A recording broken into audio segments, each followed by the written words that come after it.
Hi, Nick. Hi, Jeremy. You made it.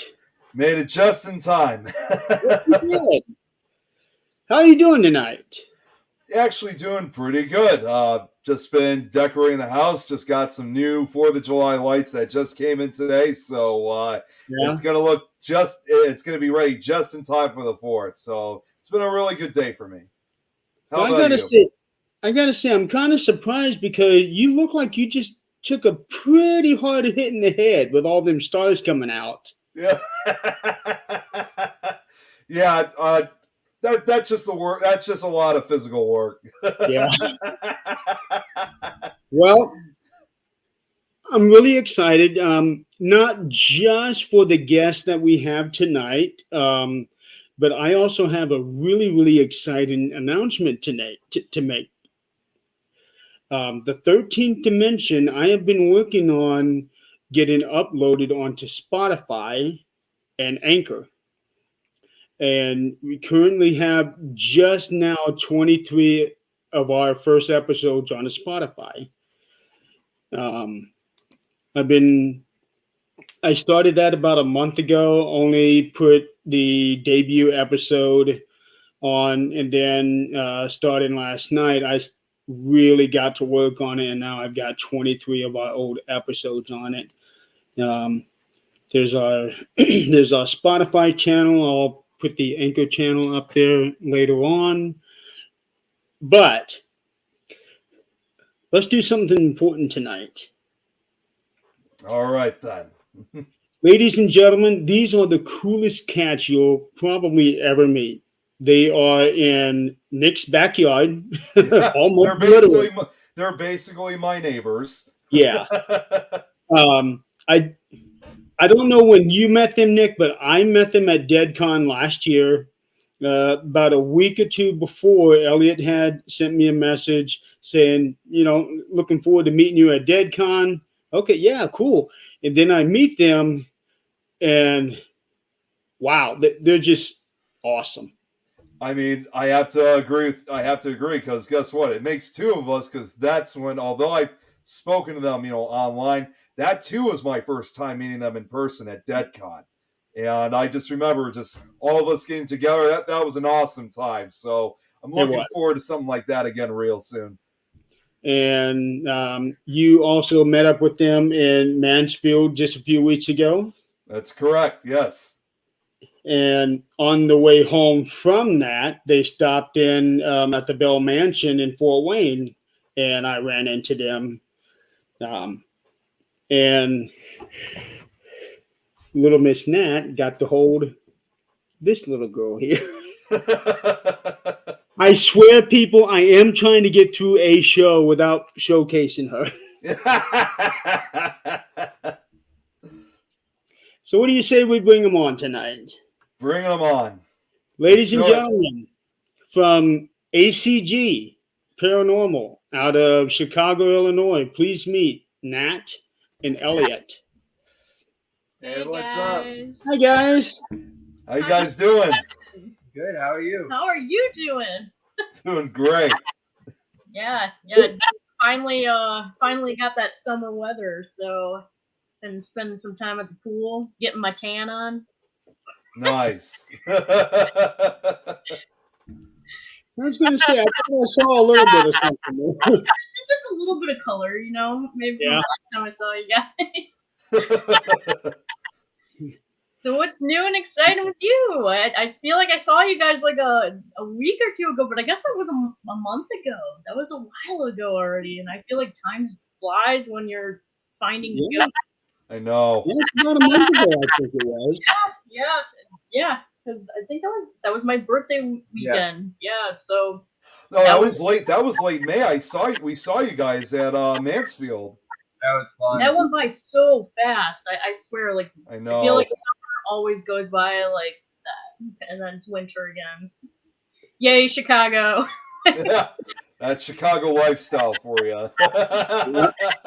And it was such a shock to see you guys coming into the Bell Mansion. I didn't know you guys were going to be there. I knew you were at Mansfield, but I had no idea you were going to stop in Fort Wayne. Yeah, it was kind of like how much energy do we have left? And It's the we Bell had Mansion, just though. enough. You know, we love Nick and Angie from the Bell, so we're like, You got the okay, Bell behind us, too. we got to stop. Yeah, Elliot's actually making bells for their gift shop, which are also Rembrandt. What? Oh wow, that's awesome. They're like little. Nice. Yeah, so those should be up in the shop. Probably In the next sometime this couple month. weeks, yeah. Yeah. You know, from where that thing is sitting right now, it's actually making me think of Jason's hockey mask. I can see that. Yeah. Josh. Yeah, I can Yeah. Yeah, I 3D designed it. Oh, the light. Is that a That's monkey? pretty cool. That's from us. Okay, I I'm like like, this. what's going on? I don't even know what he's making anymore. He's constantly like I don't putting know what I'm things making together. half the So I'm time. like, do that. It kind of just comes out. I half the time I don't know what I'm making. I break things until something cool happens. Yeah, and then he's like, check this out, and it's like, oh, that's actually pretty cool. Well, if you think about it too, Tom McNicholas, he has trouble keeping up with that too, so don't worry about that. I never know. So our house is active. This I made this. No, the light going Oh off. yeah, that's from us. Okay. I So just the thought it was sensor cool is like looking. right. That's the light sensor Okay. on this. This is gonna See- be a spirit box.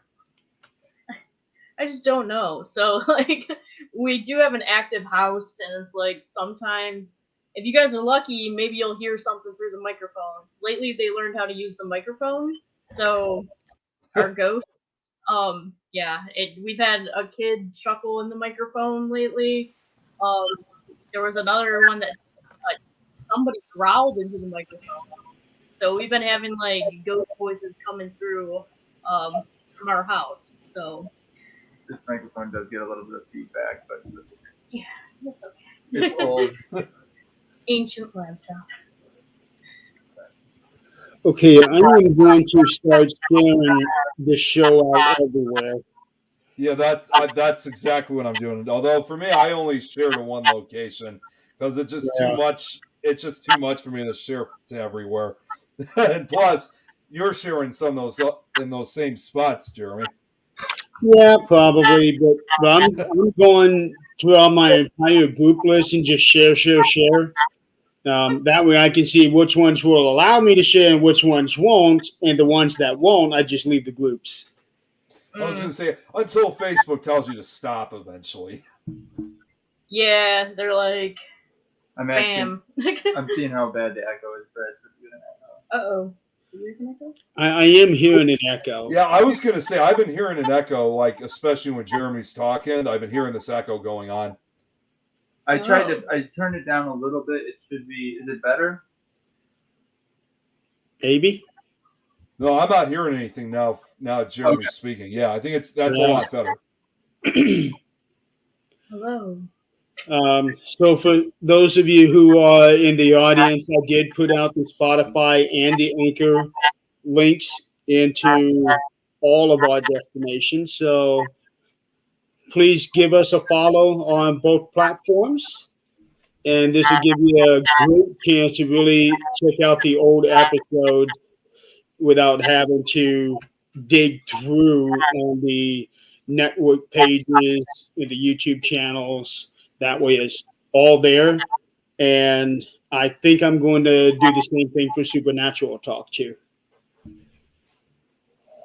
Awesome. That's cool. I love listening to podcasts on Spotify. Yeah. That's like my main. Usually when we go on like investigations, we spend the whole time like our drives is listening to podcasts. Like you get to know people on a whole nother level. Now echo. It's the echoes occurring again. I mean, it's not as loud as before, but you could still hear it. Probably the old laptop, but I was gonna say maybe turn it down just a little bit. Yeah.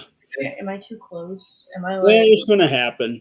So, all up in the laptop space.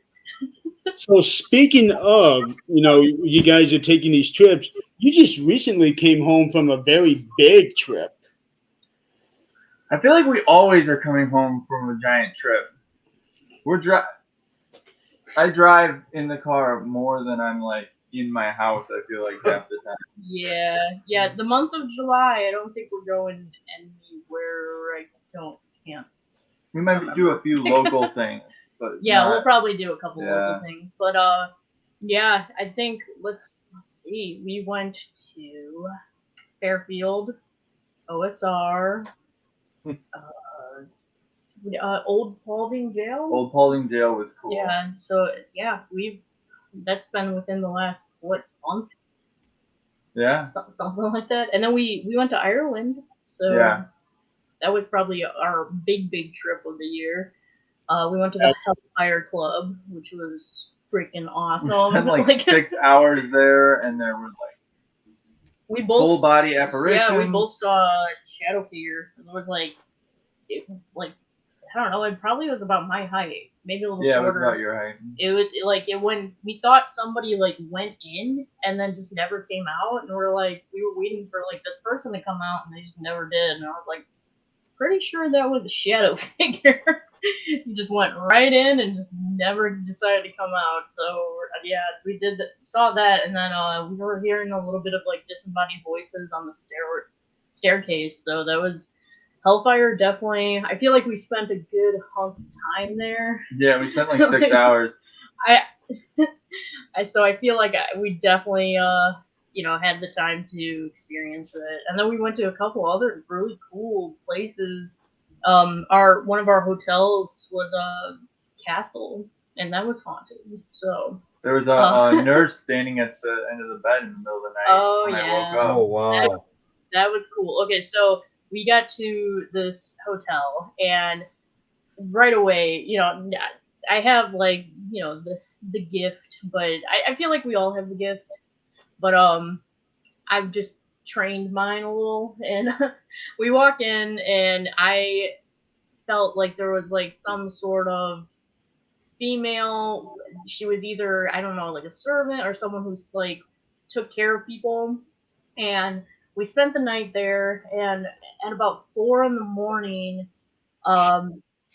like I only sleep with one pillow. If I sleep with more than 2 pillows, my neck gets like kink in the morning, and I just don't like it. So I sleep with one pillow.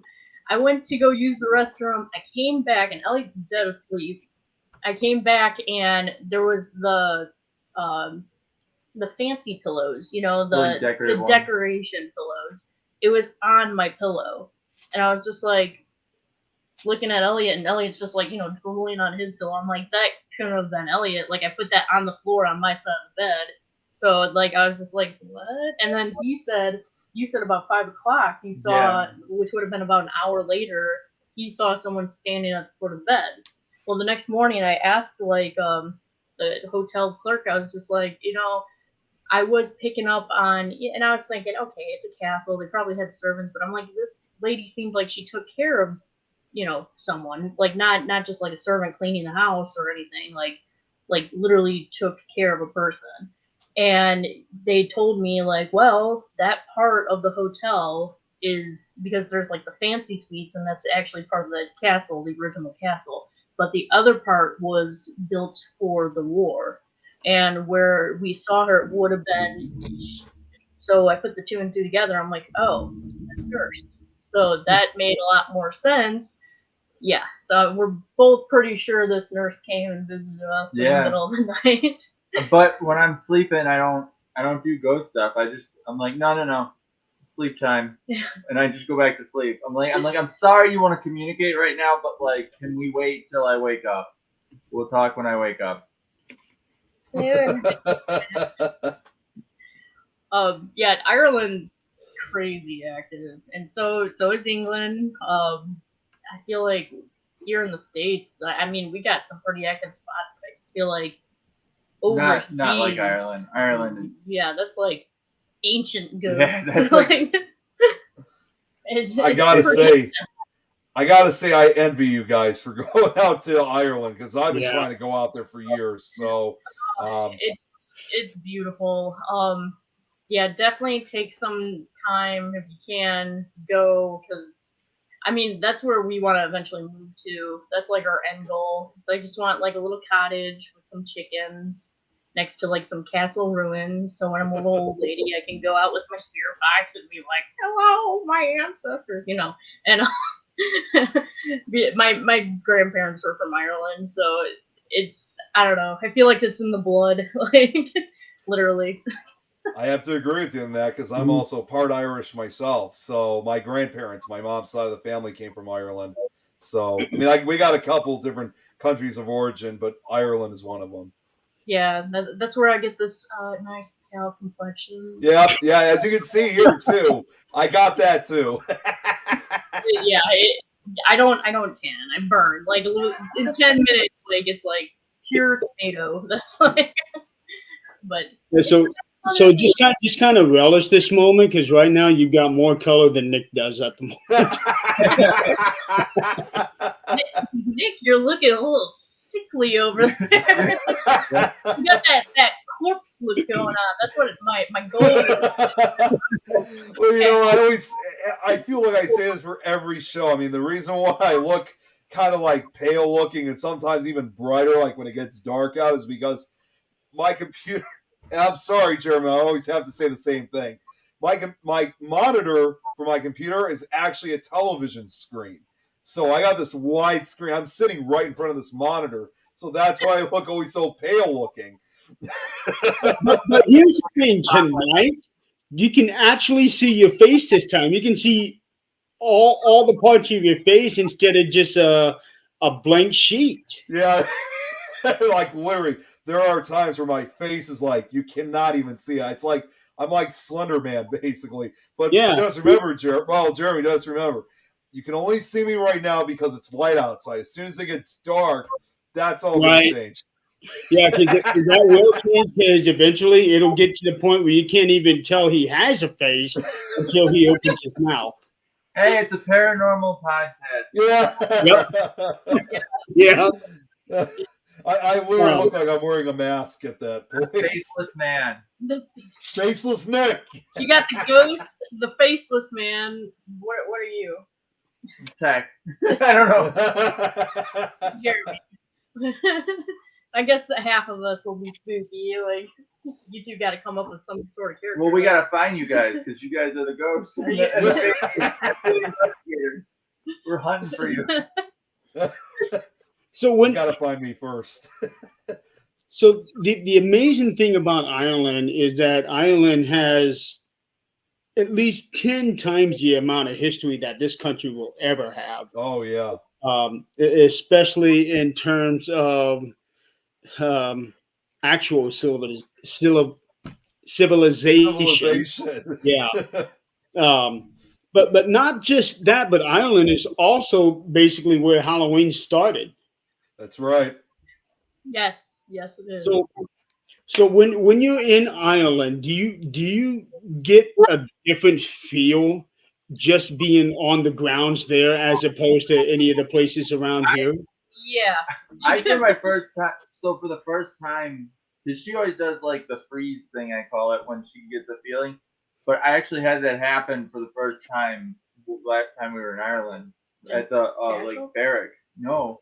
Oh yeah, Eliot doesn't weird. get the freeze. Like, so normally when we're going to places and like I pick up on something, I do kind of like this thing, and then like he's like, not now. There's people. Gotta go.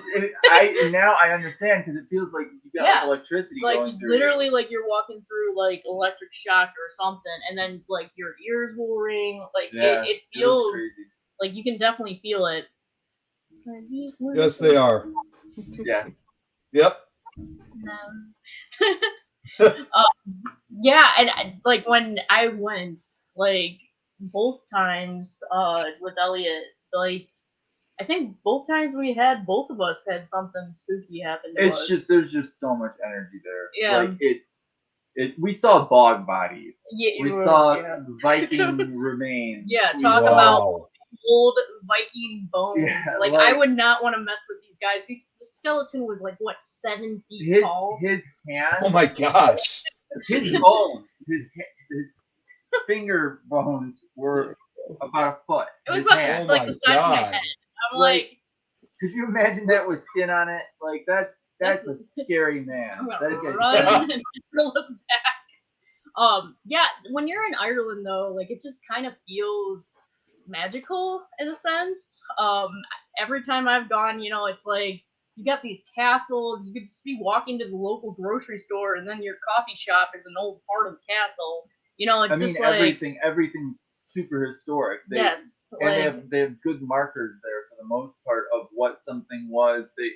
They have wonderful museums, which were all free. all free Mhm. because they really value the history, and like you said, they have a lot more of it because of the historical records so much better over there. Yeah, like they really like embrace their history. I feel, When we went to England, we went to Bath for the Oh. Roman baths. That was crazy. It was, Wow. literally baths like that people bathed in, and like that water's still there, 800 BC. 800 BC. and it's the Oh same my water. God. Like they Yeah. said, it's the same water that's It flowing is. through there. Like I find that so like, and then we can't even like fix our roads. Too many dang potholes everywhere. I was gonna say they sure as hell have it better than we do here in the U.S. because it's like all our historic places we got here, we're always tearing them down. I mean, at least like Yeah. Ireland, they actually take care of their buildings Yeah. Yes, and they do. castles. Yeah.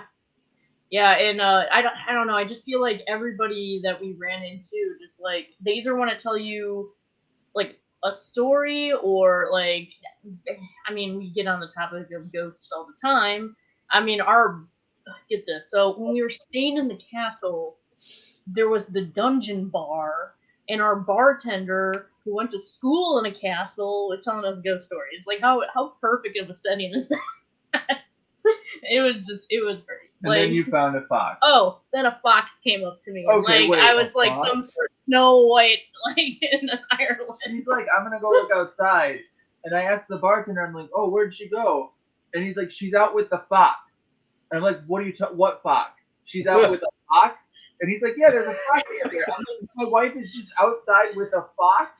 So I went out there and she's got this I'm fox. like petting the fox. I'm just like, I have to pet you. This is a magical moment. I'm never gonna have this moment again. He was So I cool. pet the fox. The fox was really cool. You didn't bite That's me. awesome. Very friendly. I'm like, thank God, no rabies here, not today. But yeah, it's just like stuff like that. It's just like I don't really have those moments here in the States. No, where you don't. a fox just comes up to me on the steps of a dungeon bar of a castle. Like I don't know, it's pretty magical. Like that's the only way I can describe Ireland. Is just magical.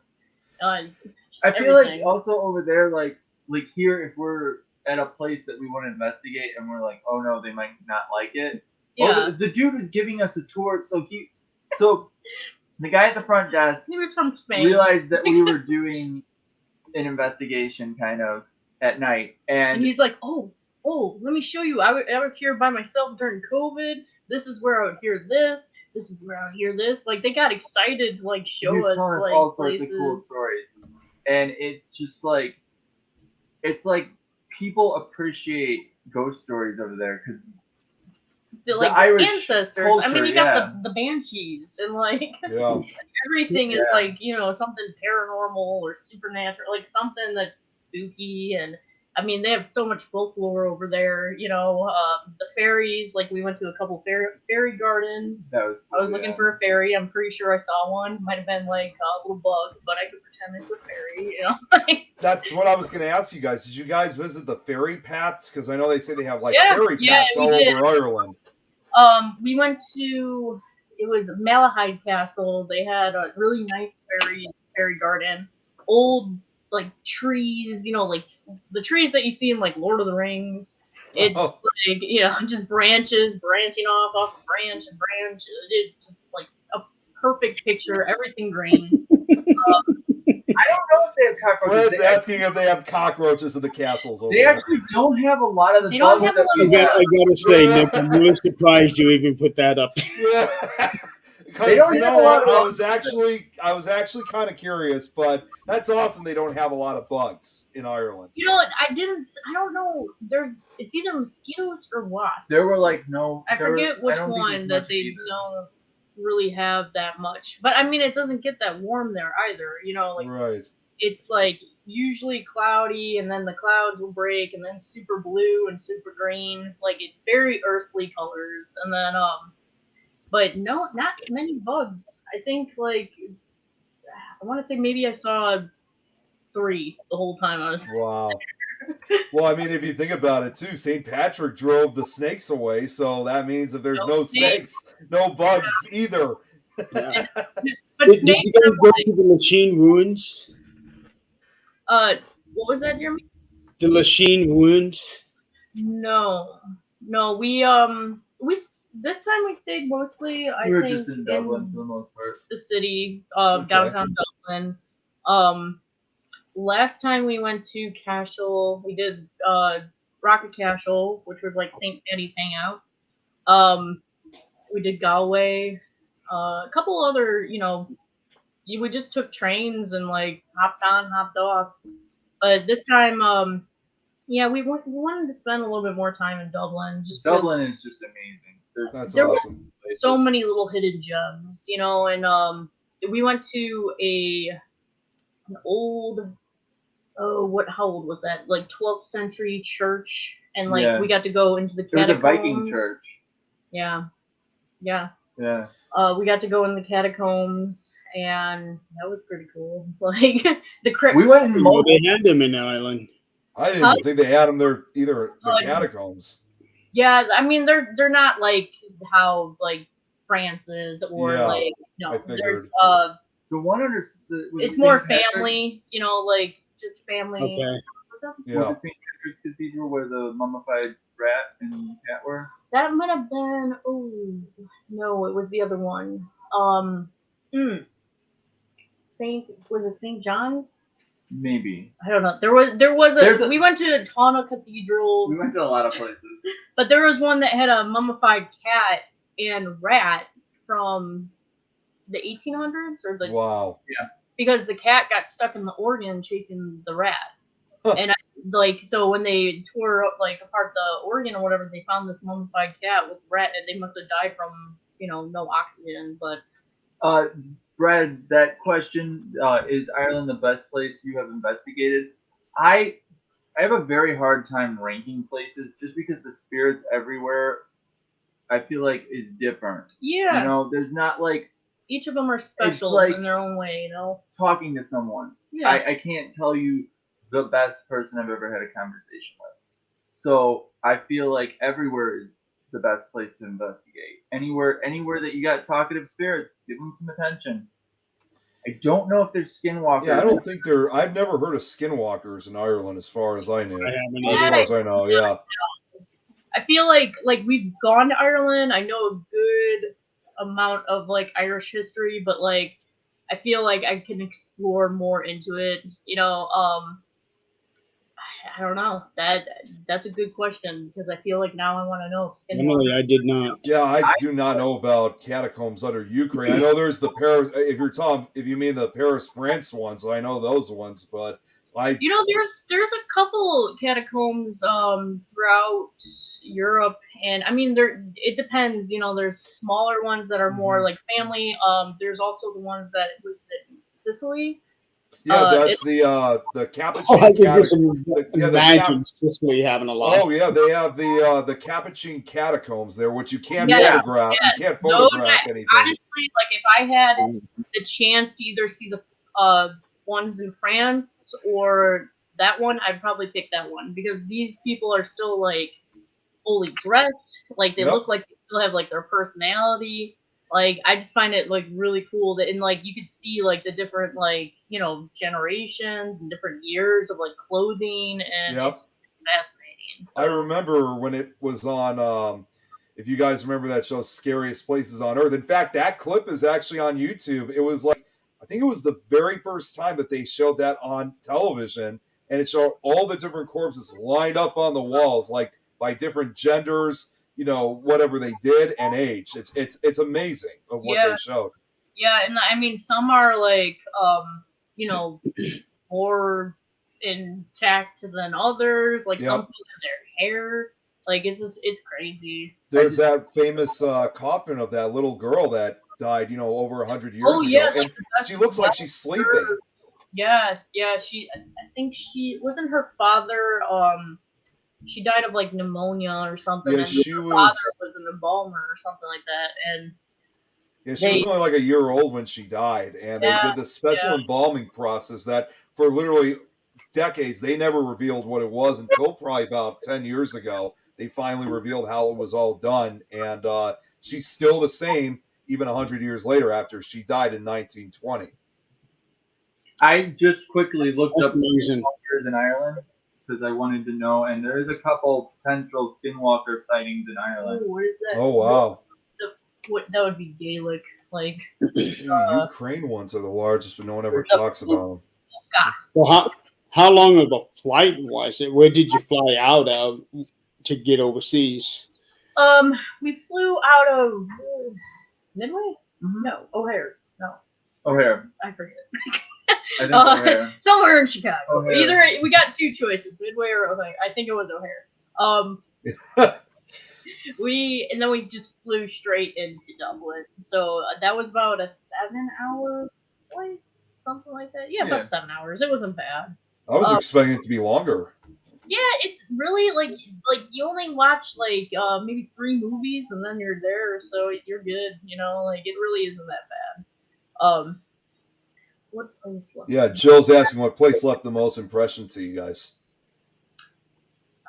You know, I still want to say, out of all the places that I've been to quite a few places in my day. I want to say Indiana State Sanatorium. I know I talked that like place up crazy, and because it's well worth it. You know, like I just think that location to me was so special because of how much activity we got. Like the first night we ever investigated there, and like I mean we've gone a lot of places, and like within I want to say 3 hours we caught some of the most crazy like evidence and like activity I think we've ever caught in our lives. So just between like the disembodied voices, like just seeing shadow figures, it was just like it was intense. So I mean, we were having a good old time. It's like we thought there was people in the building, so we did have to search the whole building to make sure there was no intruders. But this is like the middle of 250 acres, and it was thunderstorming out too. So Oh, wow. Perfect. That's a perfect night for you then. yeah, it was like the perfect spooky story. I mean, I'm actually gonna say, even though I've never like investigated the inside, I'm gonna say Ashmore because that's the place. Yeah, Ashmore is good. I've never investigated inside, but that's the place that like convinced me that spirits are real. Wait a minute, you've never been inside Ashmore Estates? Seriously? We've done the outside, and when we were there, we were just stopping by because we were on the way home from somewhere, and there was a little girl talking next to me, and before that, I was like a strict skeptic, and that just there's no way I could explain it. Oh, the So Skinner. That's what the little girl said to me. In fact, because I was just there about 3 years ago. So, and what they've done, they've really fixed up a lot of the building after when Robin's that. doing so much to that place. Yeah. It's amazing. In fact, Ashmore, for me, over 10 years ago now, that was actually my very first investigation I went to with an actual group, like with a paranormal group. I was only, like 18 years old at the time. So it was like kind of another kind of debut spot for me. So I love Ashmore. I have not had the chance to go to either one of those two places. I want to. I have an in to get into both places. I just haven't taken the opportunity yet. Jeremy, Yeah. Ashmore is another one of those places where you could write your name down. Like, as Tom and I wrote our names on the inside of the building because they have a room where like you put your name and paranormal teams on. They have Yeah. it at Ashmore. Yep, they got it there too. Well, it would be really cool if each location would have something like that, like a Right? little wall for you to. the bell has the like toe tags, Oh which yeah, is really cool. Yeah. Yeah. that's really cool because like yeah, for the people that don't know the Bell Mansion used to be a funeral home. So they have like these leftover toe tags that you can write your wow. name on a wall. Yeah, they're like So cool. they're like real toe tags. Yeah. Like, Oh my That's crazy. god. But it, Tag I mean, yourself. I signed one of them tags myself. It was a little different. I'm going to admit it was a little bit different. I put to be I can't determined. imagine. I put that day that we investigated was my death day. I was put to like, be determined. I was like, why would you write the day that we're investigating? I think I just put like plot twist. I am the ghost or something like that. But that location's really that Elliot called it the Ritz Carlton. You know, Yeah, just that's because the Ritz Carlton of location. it's so nice and so like well kept, and the stained glass. It just like I was telling Nick, the owner, I'm just like, man, every time I walk into this location, I feel like Rose from the Titanic. That stairway. Because Yeah. the stairway, you just like go up and then you're like look back and you just like have the stained glass behind you, and then I look at Elliot, he's my Jack. I don't know how elegant I am. I'm pretty sure I've tripped on that stair a couple times. Oh my gosh. Okay, so I got to ask, who is the driver and who is the navigator? I'm the driver and navigator. There's a reason she's like in the passenger seat though, because she's like the leader. She's having to make TikToks. Honestly, she like, does all of our social media. Yeah, like I gotta like interact with people too. Usually, like when we're driving, like at OSR, I was like messaging people, and I was like, okay, well, we should be here then, or you know, like I was trying to figure out who's actually gonna be there. A lot of it has to do too, like where I'm literally conversating with the owner, and I just won't stop talking because I'm I'm so excited.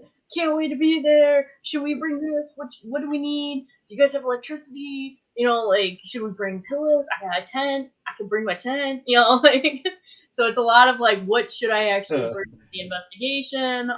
Sometimes if something happens, like we're running late. As the boss, True. I just like look out the window and like, you know, my pinky. Now, Brad, when she starts sitting in the back seat, then that's when I'm going to start worrying about Elliot. a problem with her front seat, so she was riding in the back seat, and I think people thought I was like an Uber driver or something. I get out and I'm just like, thank you, sir, for driving me. Hope you left him a tip. A nice pat on the back. Driving this now. Yeah, I like that one.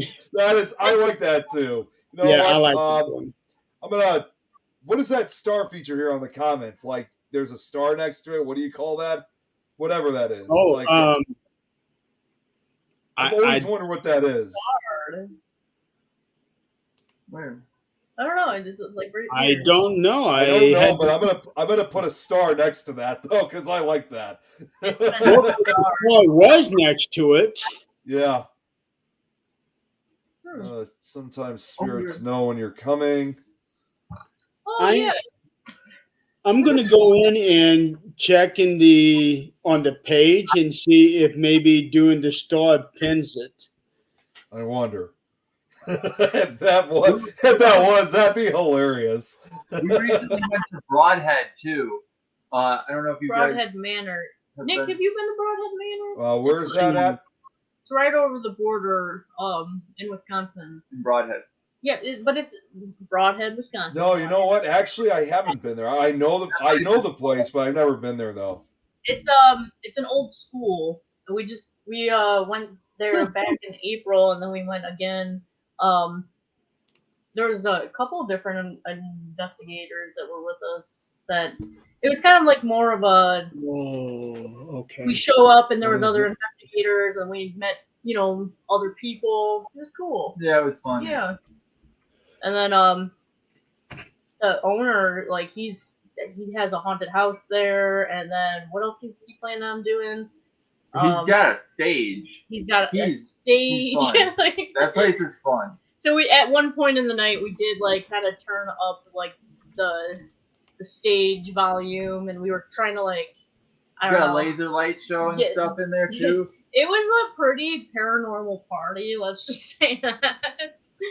I feel like sometimes when you bring like music into an investigation, it really kind of starts picking up the energy a little bit. Just to have fun. The ghosts know Yeah. you want to have fun. They're there to have fun too. Yeah. And there was a Cat's here. our girl Cat, Cat. good to see ya. That was part of the dance Cat. party. That's our girl Cat. That's our other teammate. That's our researcher. So Cat's been with us now for more than a year now. Mm-hmm. Time flies. Yep. Got to meet her at the mansion too. And of course I saw her at OSR. Yeah. And that Janesville. Janesville was the first time I saw her with you guys in Wisconsin. Oh yeah. She did talk to us. Yeah. Oh yeah. Mm-hmm. That was fun. She's been coming out That was more. a fun convention too. I've been trying to drag her butt out a little bit more because I'm like, Cat, you gotta meet these people. They're wondering who you are. She started coming out to more Paracons and like, now it's like if I go to a Paracon and she's not there, I'm like, I'm missing something. Like, I'm missing my girl. I can't do my makeup in the bathroom with Elliot. Like, And I can't advise if your makeup looks good. I'm You like- always I'm like- look good to me. I'm like, dude, does your hair look okay? And he's just like, yeah. And then I look and there's like this like thing sticking I don't know, out. I think I'm it like, looks oh, good. come on. But Kat, my girl Kat, on the other hand, she's gonna be like, oh, girl. And Hey, she loves the Paracon, she said. she loves the Paracons. Yeah, Speaking of Paracons, you guys ought to come down to Peru, Indiana for the Para-Unity convention in October. Yes! You guys got to come down to this. Yeah. when is that again? We October got 22nd. We might be doing tours of that. Ooh, see, that's the thing. It's going to be a good con. And also, as you guys know, with my my Scary Stories character, I'm actually going to be reading. I'm actually going to be appearing as my character to read to everybody. Dang. Yeah, we got all kinds of things planned out for kids. Halloween costume contest and Oh, things. that's so cute. Yeah. Yep.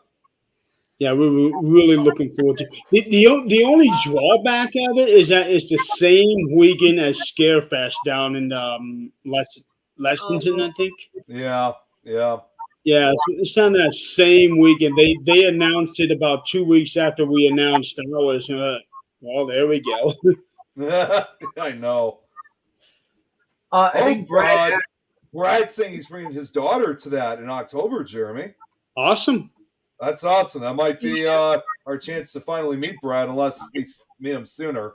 So, I did have a question from him. He said, "Do you guys feel as if something has followed you home from an investigation?" Yeah. I can answer that right now. The answer right now is yes, because they got a ghost right there behind them. I can say that now. Yes, they have. But yeah, I mean, this field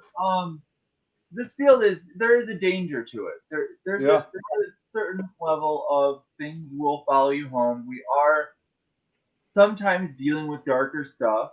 It can be dangerous, and sometimes things do follow us home. Yeah. Well, and I think I've said this to you guys before too. She'll have the glitter eye patch for Jeremy.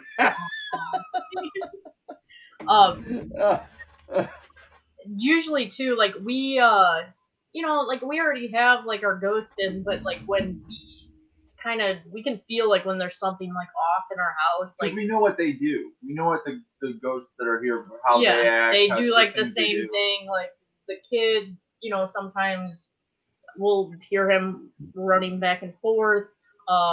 He'll mess with like After phones and where I think it was Old Paulding. We did think something followed us home. yeah, I think the from Old Paulding. I mean, it was only here for a couple days, the but sheriff, I think it was, or I something like don't that. know. It was something a little more aggressive. It was hitting our computer chair like at night, like back and forth, just like slamming it, and Christy.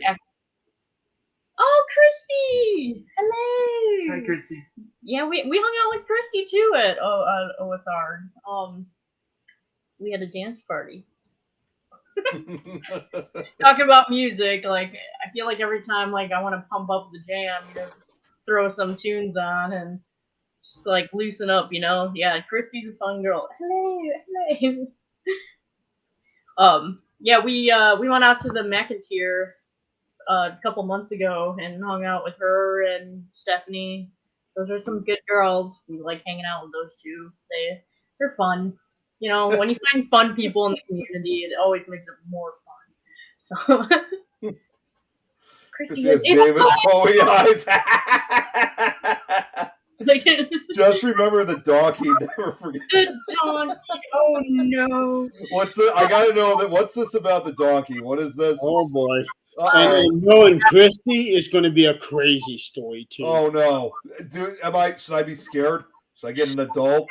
I feel like it's one of those things where like you had to be there. Oh, hold on, something popped up on my screen. Oh yeah, yes I do. She said. Yeah, I mean we spent like what? I think that both nights that we were out there, we were hanging out with Christy. I think both nights we were out there. So, she had a little hangout that we met her up at that was like right around the corner from our hotel. And then after that, yeah, the next morning we head to the Bell, and that was a lot of driving that weekend too. I should send them the clip. So trash. I was so trash. Let's not talk about Brad did also said, has anything ever turned over after? So I feel like the spirits in our house are okay with something following us home for a little bit, but I feel like they kind of kick the followers. They're like it's a hotel, not an apartment. They're like, go home. Like you can be here for a little bit, that's fine, but you have to leave. And we do, if there is a spirit that like is a sad spirit or something, if I could see that, I could see them wanting to follow us because we're communicating with them, And normally, they're like we told them they're allowed to stay here as long as they don't mean any harm. And we do have a little hangout in our garage. Yeah, there's an area for the ghosts in the garage. Yeah, they have a radio that they can control. Elliot makes tech for them, so.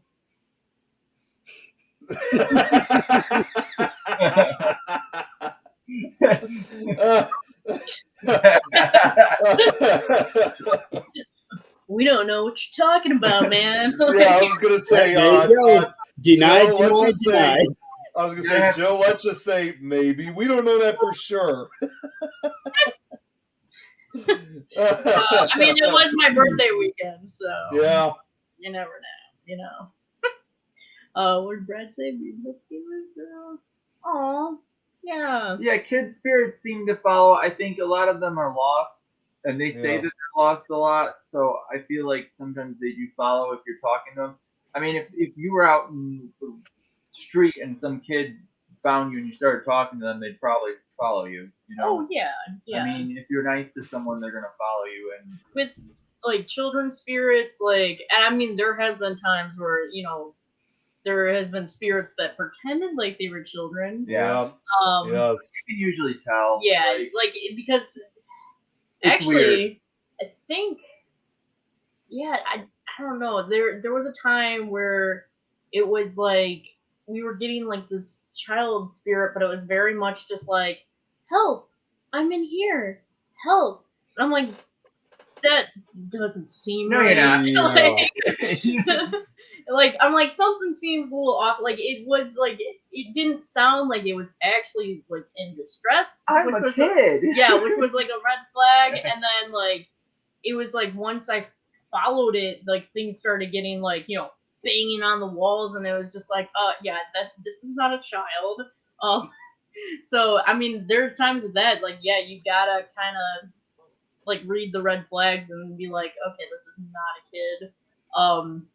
But there has been times where, yes, we have came in contact with children and like literally like crying over the spirit boxes. A lot of times things are lost. Hillview Manor. I actually started crying because there was a little girl in the basement. And what about the Old Lake County Jail? We actually haven't been inside of it. We hung out on the porch. There's some cool spirits on the front Are porch. you kidding me? Yeah, we don't do a lot of like really local stuff. Yeah, we that's travel why. a lot. That's why I think we're gonna take the next, like, I want to say the next year, hitting up some of these Yeah. local places, because we've only done like, I mean, I've gone out west and done like Goldfield and like Tombstone, the old like towns, Gettysburg, where else? You've been in uh, Arkansas. Fort and Maine, just like places, like random places, wherever we can find. Oh yeah, Arkansas, Casa Loma in Canada, very random type places. I do try to do castles and like old Victorian era. It's kind of like my favorite. Civil War. I do Yeah. dig those places. We didn't start really getting into the bigger locations until last couple of years. We were just kind of going random places, like Yeah. abandoned schoolhouses, Casa Loma Yeah, we went Tennessee has a ton of old schoolhouses that you can check out that are just abandoned. to. We did that mine in Missouri. Missouri mines. I mean, I started out doing paranormal on a very, very low budget. Actually, I started out like, I first started with Mantino Mental Institution was my first like place that I ever went to, and I went there at 12 by myself, and then I was like, I want to go back. So I brought a couple friends. They didn't want anything to do with it. And then I was like, you know what? If people aren't going to come with me, I'm going to start going to these places by myself. And a lot of times, like by the time I was like 14, I was hopping trains into the city, to Congress Hotel. I've gone up and down those halls so many times. I used to sneak on the rooftop. Don't tell anybody. The Drake, all of like Al Capone's old hangouts, places that I could literally go into, and a lot of it like wasn't like just investigating it. A lot of it was me talking to the owners, the employees. Hey, what have you seen? Like, have you seen a ghost? Have you had any ghost experiences? And I mean, I would sit and talk to these people sometimes for hours, and that's kind of how I got into it. And then I started doing from there when I got, a vehicle. I started going to like little local museums, just outside of Chicago, and then I started going to places like Michigan, and then just little museum. We were actually at a little museum. Where was it? Yesterday? 2 days ago. And we're probably gonna investigate there. And they have a couple other like little historic villages they're gonna let us investigate too. Yeah. So like once you go out and you start talking with people, you can investigate places that like people never heard of. Like you don't have to investigate places like Waverly or Trans Allegheny. You can literally, there's ghosts everywhere. I prefer like not huge name locations because I feel like the ghosts are more talkative. Like, I mean, not that the huge locations aren't talkative.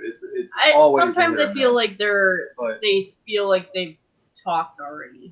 I feel like there's already a couple that still are active and still love the company, but I feel like a lot of the spirits are just like, here we go again. Yes, no. Like, and they're just kind of bored of it already. Because I've been to some places that are like considered pretty active. And I don't it's think like, we've ever been anywhere and gotten nothing. No. There's always at least one or two spirits that want to talk. But I just feel like there's been other places that we've gone to that are just smaller and that have been way more active because nobody talks to them. Friends' houses and stuff. Oh yeah. Where the spirits will just like come from miles away and start talking about. I do want to answer this. Yeah, Jill, we got a couple questions that actually have come in. We got several. Yeah.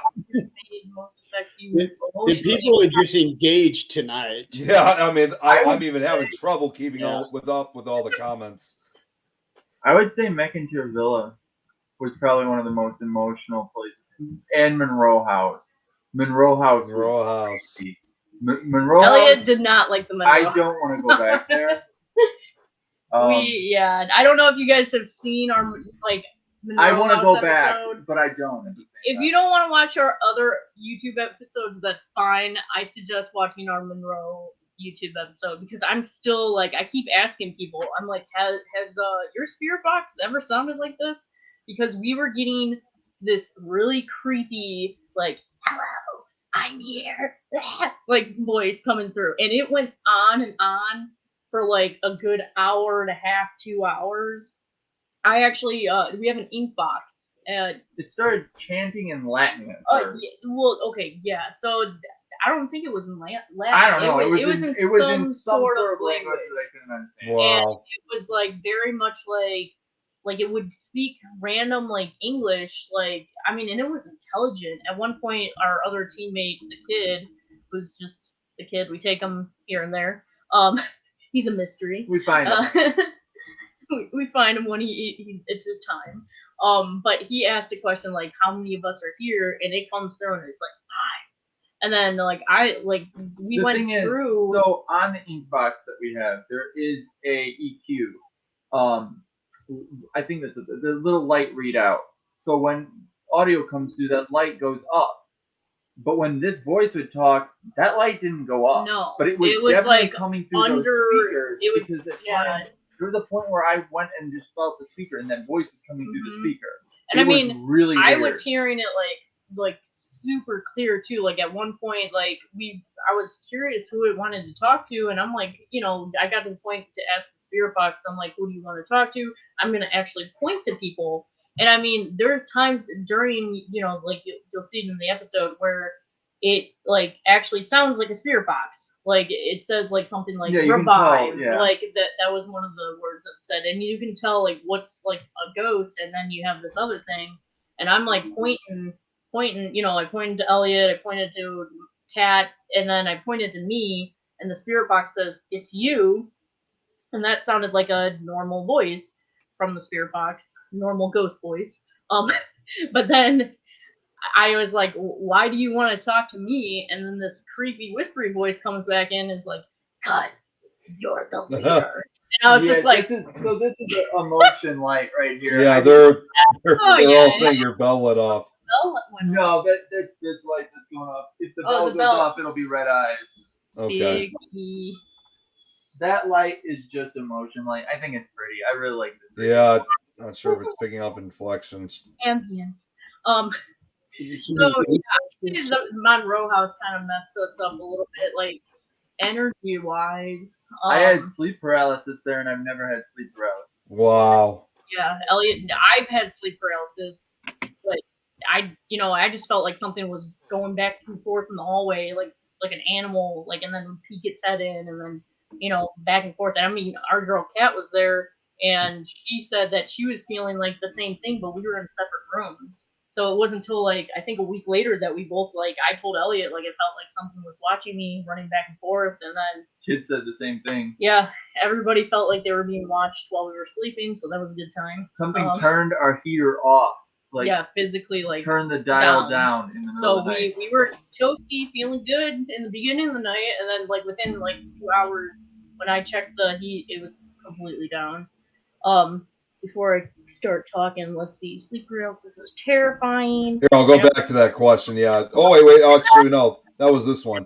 Were you drawn to these places as if compelled to visit? So the Monroe House, I felt like it was kind of like a sign that I needed to go, because it was one of those places where I had never heard of it. And then I just had people kind of telling me and just random people too. Like when we first met Jeff Fenn, he was telling me a story about this little mist that he saw, and I was just like, okay. And then I walked into somebody else, and they were like, oh, the Monroe House. It was kind of like where people I wouldn't even mention the place, and it was just people would bring it up in conversation, and just that location. So it was like Monroe House, Monroe House, Monroe House, and I was just like, okay, I'm gonna check out this Monroe House. I checked; they were booked.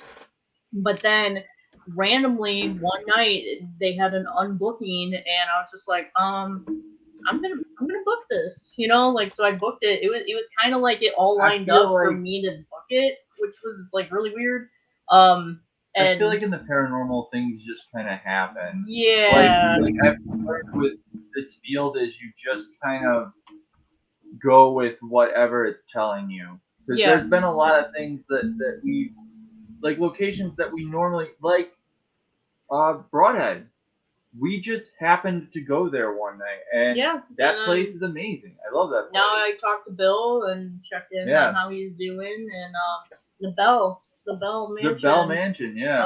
Like Angie actually reached out to me, and then I was just like, check this place out. DeadCon was Yeah, there was a DeadCon, lot of yeah. weird coincidences that just happened at DeadCon. DeadCon was considered like not a productive convention. Bad things happened, but like we met so many people there and connected with so many people that we are good friends with now. Like, including us. Like it was weird. Yeah. Like the paranormal just is weird. I feel like it's not just like a location, it's literally like people too. Like it's weird how it all kind of connects together. So yeah. Yeah, DeadCon, it just depends on who you ask if it was a success or not. For me, it was, because we got to connect with a whole lot of people in those 3 days' time. Yeah. Yep. So Joe's asking, favorite piece of equipment. Mine's probably I like proximity sensors, but I like the spirit box. I really do. Yours was the flux. I do like proximity sensors. I do, because I feel like they're like very definitive evidence. I used to actually hate REM pods.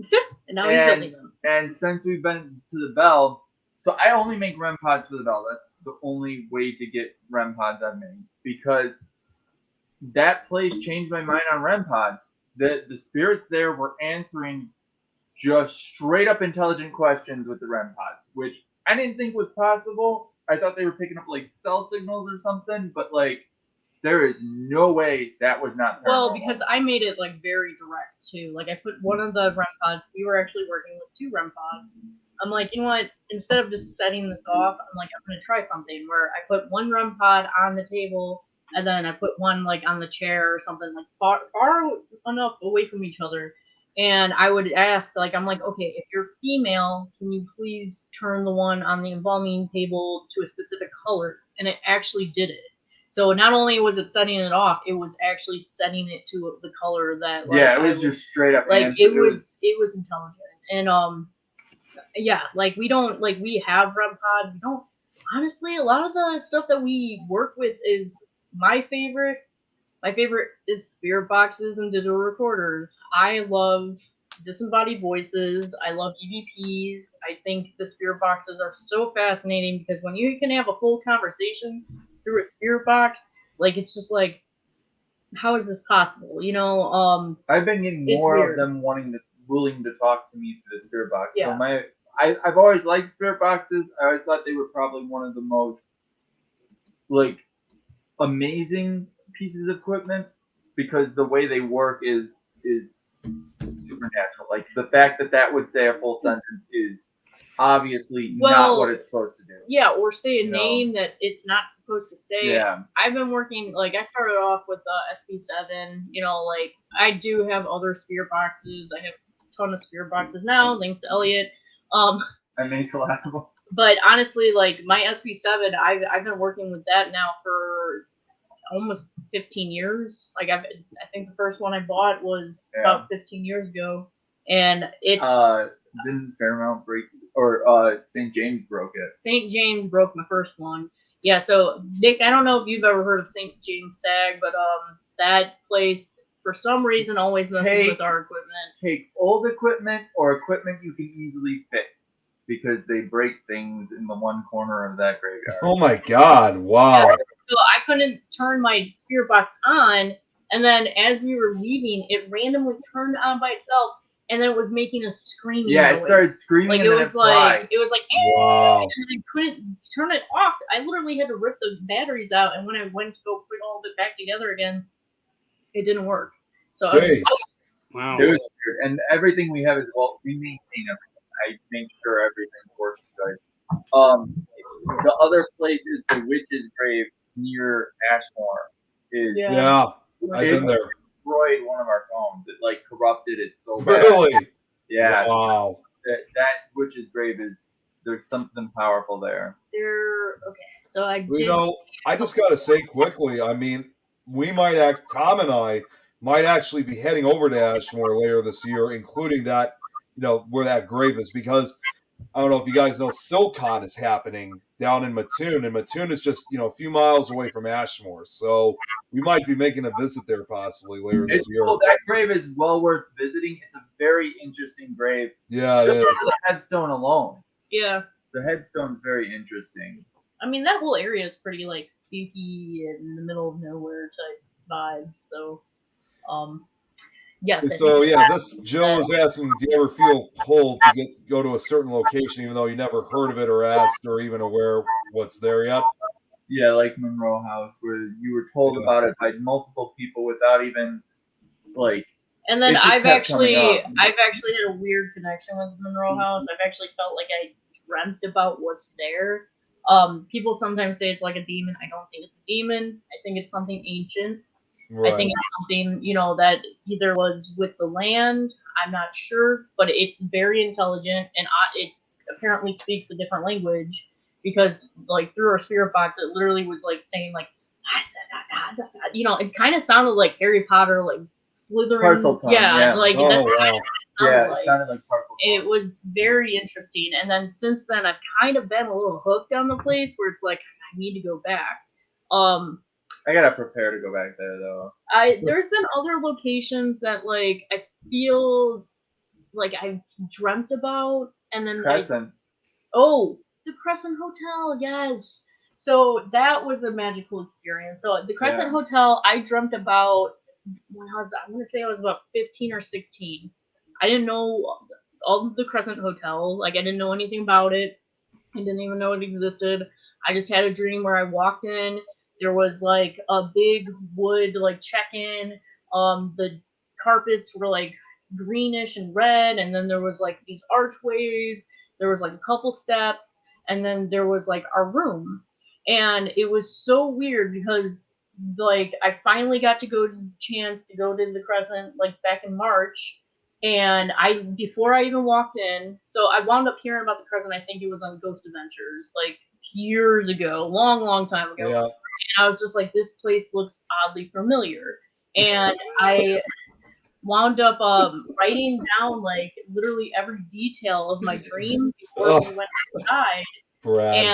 And where I saw like the archway and like the door and everything wound up being the bedroom that we slept in that night. So like it was weird. It was like this little stairs that were going down with the archway, and like that was where our bedroom was.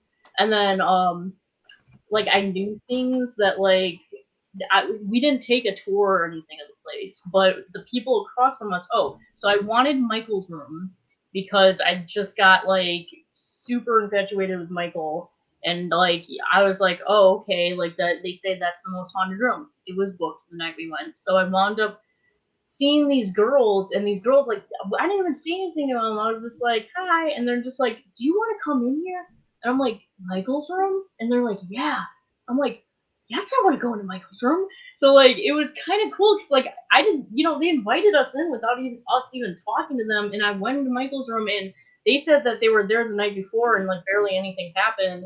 But then once we actually kicked up the activity, the mom that didn't believe in ghosts, she wound up actually having an experience like that night.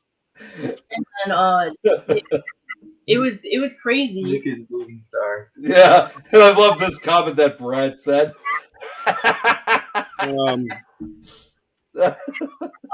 They don't ever take it where. So to that grave to Ashmore. No, to Ashmore. Yeah, which is great. Yeah. Yeah, the 4-in-1 is a very specific piece of equipment that Brad made for me. It's a prototype. It's a one of a kind piece of equipment. Yeah, that's cool, man. I think he was telling me about that. I think that was the one he was telling me about. He makes cool stuff. Brad. Yeah, he does. Cool stuff. He just. If you guys can see, when we were in Wildwood, this was awesome. But he made a music box for me. He asked me like, what song do I want to have in it? Which, of course, because Jeremy had the Halloween themed song for his, I requested The Exorcist. And Jeremy, he grabs it and he gives it to me, and I hear the music, and I just like freak out. You hear me He yelling does. like with excitement. He didn't know that Brad was sending it to me. Yeah, I didn't have a clue. Was not, and the funny thing was, I was talking about trying to get new equipment, and there it was, right there. That's cool. Yeah. I have a little music box that my friend plays. He plays violin, so he wrote a song and I put it in the music box so that we were at a place where there was a violinist spirit. She didn't use it, but I was trying to give her a way to play violin. Yeah, those cool. Oh wow. I don't know. I'll try to make what I can for the spirits. We try to get on a Oh, behave, Austin Powers. We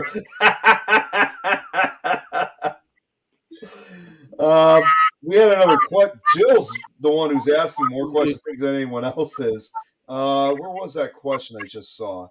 What did you do? What did you do directly after the paralysis occurred afterwards? I should have asked that question. I was sleeping. I went back to sleep. I do not.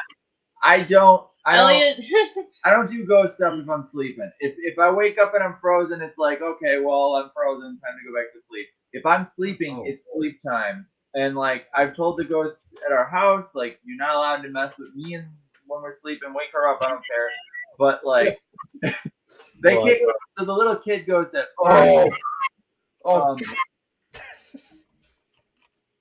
We have It never ends. It never. Okay, so I'm sorry. I gotta tell like everybody this. Every time we got guests on, I gotta tell them. I'm definitely afraid of cockroaches. So Brad always uses that to. Yep. He uses that to my bit. They won't hurt you, but usually where they are, there's nasty stuff, so you don't want to be where they are. They're disgusting. They're gross, and I especially hate the Madagascar hissing cockroaches. Those are kind of those things cool. are big. They're cool. How are they cool to you? Hey, I got an 8-foot red-tailed boa constrictor downstairs. So like, I have weird taste in pets. So I know, Brad. I'm messing with you. I think the hissing cockroach is a pretty Check out Emily's. Oh, greatest fear is crickets. They are mutants. Now here's the thing. I like crickets because they are nature's music. Yeah, they are. They're nice. Okay. Regular crickets are fine, but at Indiana State, I saw cave crickets eating a dead mouse.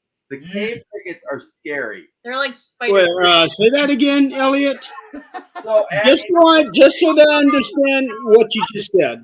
The cave crickets, those big butt crickets that are like that big, they're about like 2 inches. They will eat meat.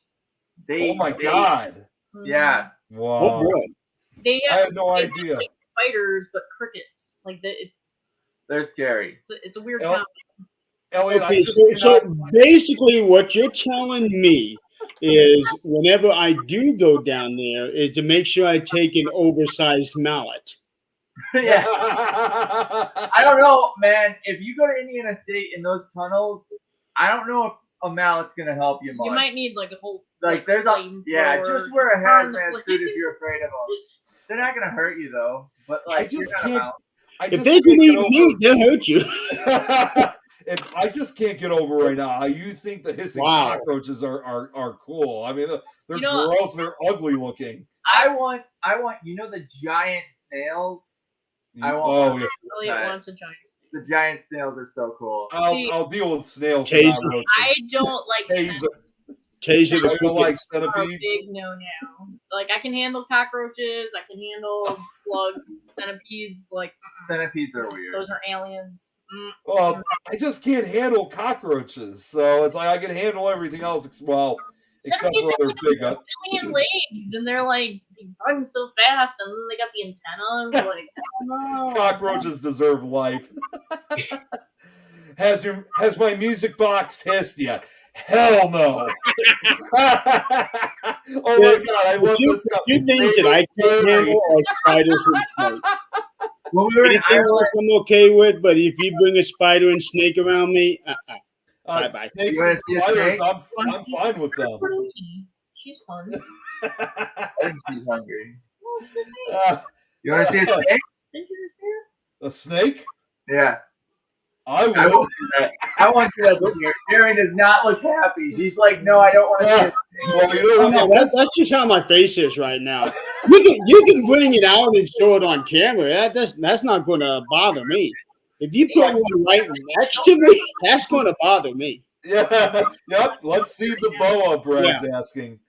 But on video, I'm fine with it. He just ate, so I don't know how happy he is. Yeah, that's we can We're see. gonna grab the noodle. Mitch just ate. The Mitch is our noodle. Linda just said, I had a quarter-sized black beetle bug hiss at me in the bathroom, and I stopped that sucker flat. Sorry if that offends, but I was tired of being watched in the shower. So Elliot, yesterday there was a big ass wasp in our house, and Elliot was going to kill it, and I was like, "No, you must save him." And we actually put him outside. Whoa! For a little one. That's Tortadee. Oh wow! Okay. She just likes to chill. She likes my bracelets. Hold on, let me put. She likes your bracelet. Yeah, I got a beaded bracelet, and like normally she'll like wrap around it, and she'll like massage herself with it. Oh, okay. I was gonna say, when did snakes start becoming like an inanimate objects? Yeah. So Mitch is he's big. I'm the main one that can like control him. Wow. Mitch is like bigger than me. Like Yeah, he's bigger than me. Like length, he's big. Oh my! I love the designs on it. It's actually a beautiful snake. The colors on it and the. This is tortellini because it looks like little tortellinis, It and then kinda when she does. actually like wraps up in a Yeah, bowl, the colors like of it is little just tortellini. beautiful. Brad's asking how many snakes do you guys have? We just have the two. Then we got hermit crabs and turtles. You guys have almost like a whole zoo with these reptiles. The nice thing is with these guys is like you can travel and not have to worry about, because I would love to have a dog, but since we like travel way too much, like there's no way. These guys can go like 3 weeks without eating if they Do have. you guys know Amelia Cotter? You guys know who she is, right? Yeah. Oh yeah.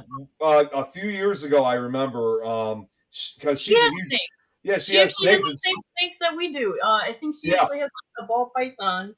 The last. A red tail. Yep. Yeah, the last Ghost Con that we had here in Chicago, she and her husband brought she and John brought some of their snakes over, and we were able to hold them. And there was actually one case where one of the larger snakes, it might have been that same type that you guys have right now, he had somehow got, like those chairs that have that little space on the top of it? Yeah. It actually wrapped itself around that chair, and they had to there was like a whole crowd watching, and they're trying to untangle the snake carefully to get it off the chair. That's one reason I don't bring Mitch out as much. Mitch is a wuss. He also likes knocking everything off of everywhere. Oh my god! On the coffee table and just knock everything off and just sit on the coffee table, or he'll get behind the couch cushions and just push them all out and just sit on the couch. Like one time he wrapped around the leg of our couch and started dragging it across the room. I'm like, why are you doing this? What is the point of just dragging the couch across the room? We did used to have a bearded dragon. He passed away. Yeah. His name was Iggy. Yeah. But we love reptiles. They're just they're awesome. Look it. I love reptiles and snakes, but never cockroaches, though. That's for sure. Never cockroaches. Okay, so I gotta ask, because of all the stuff that you guys do, and some of the stuff that you make, have your snakes or any of your other pets have ever reacted to any of the equipment, or maybe something else? Honestly, probably not. The snakes are so sleepy. They're so lazy. So I take the red tail for walks sometimes. Like I wrap him like a bandolier around me, and I'll hold his head in my hand when we go for walks. And he actually fell asleep during a walk one time and got all startled when he woke up because he's like, "Where am I?" And it's like, dude, you are a giant snake. Everybody's afraid of you, and you are like the biggest wuss. He went right back to sleep. Yeah, he just like tucks his head in my shirt and hides and goes to sleep. So we've actually brought Mitch, which is our red tail, to the cemetery a couple times, and we'll just let him like spread out and be like a spooky snake. Sometimes we get people like being like, "Oh my god, look at how big that snake is!" But yeah, we like to bring them on walks. You know, they like to get out, Oh. so we give them baths. We spoil There's them. one question I forgot here. Jill actually has a good question regarding going back to the equipment. How do you love the SLS, or do you use it much? So my only issue with the SLS is it does use an infrared matrix. So if we are using anything else that uses infrared, which a lot of paranormal stuff does, it can interfere with it. So, I mean, I don't use them a lot just because I don't have a portable one, and I've been thinking about building one. It's just not. She's curious. I like our filming with the red lights, but some of our cameras do have infrared on them, and there's like, it's either use the SLS, which doesn't cover that big of an area just because it's only made for a certain size room, or have an infrared camera. And I, weighing the two, I usually go with infrared camera. Yeah, I mean, I feel like any animal can be scary. You know, like I've seen scary stuff with cats. You might want to repeat the question or the thing. If people are listening to this on a podcast, Oh, I'm sorry. talking about like, damn, scary. Emily says, I got a couple scary stories I'd witnessed with snakes. If I didn't see what I saw, I wouldn't be bothered by snakes. Yeah. And like, I mean, I totally get why people would be, you know, freaked out by snakes, but I've also had cats, I've also had dogs, and I've gotten bit by dogs, I've gotten bit by cats, I've had cats almost claw my eyes out, you know, like, I feel like it all depends on your experience, you know, with which animals. I grew up I mean, in Arkansas, so snakes were always pretty scary down there. yes, and like, I totally get it, being afraid of venomous snakes, you know, like, I know these snakes. Yeah. So like I know I can like they're also the 9 foot, 8 foot one is tap trained. So if I tap him on the head, he knows he's it's not like, food. oh, okay. Also, yeah, I remember that. I remember that scene, Jill, from Dusk Till Dawn. Yep. I have actually never seen that movie. You've never seen that movie? Nat hasn't seen it either. What? Come on. I just saw Lost Boys for the first time. So Wait. Go back for a second. You just saw Lost Boys for the first time. Right? Yeah. I was like, dude, what? Like, how are we married? And like, you just now saw I still haven't seen that movie yet. it's good. What? I Come on. watch both of them. Yeah, I'm There's really a lot of movies out there that I have not seen. Lost Boys and From Dusk Till Dawn, Emily. He hasn't seen any of these movies. Come on. Yeah, I have not seen any of those movies. Let's see that. Now I can just about imagine Emily is going to be sending me messages. Why in the hell have you not seen these movies? See, she's even saying we need to have some watch parties. Jill, I know. You know what, man? If it was appropriate, I definitely would. But I'm not going to show that. Brad, that movie I have watched. Oh, Arachnophobia. I've seen. Yeah, you know what? I seen it when it first came out. Oh, what, about 30 years ago? 1990 it came out. It was like one of the first horror films of the 90s. Yeah. I seen it when it first came out. Seen it a couple times, but that's about it. You know what? I'll tell you something, Jeremy. I just saw that movie for the first time last year. Don actually showed me that movie. Yeah. Yeah, that was good. I liked it. Monster. And Linda said it best. I am pretty busy. She is. Wait, where is? Oh, here he is.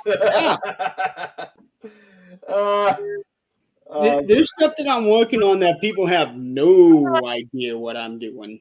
I can't, Jill. I can't. I would if I could, but I can't. But I will say this with movies that I have seen recently, something that Jill was saying, it's Italian. You know, when you named your it was with the Tortellini. I just got done over this past week watching the entire Godfather series, Oh my and god. then gotta catch up on following that up with analyze this and analyze that. Those are good. I haven't seen all the Godfather movies. I've seen like parts of some of them, and I've seen like I think I've seen the first one, but I haven't seen them all the way through. I'm just now catching up on the Marvel universe because Well, while I make Let's put it this way: they are an average of 3 hours apiece. Oh my that's why I god. haven't seen them all the All way three through. movies are about Well, 3 hours, if I'll not tell more. you guys. I'll tell you guys this. I have not seen any of the Godfather movies. I think Yes, I I only know. the first one. I don't know. Godfather There it is. really Eye patch on the other eye just for exercise. good. No, I haven't actually. I can't. I'm trying to walk with this eye covered and watching with it. It does not work very well right now. Yep. Yeah.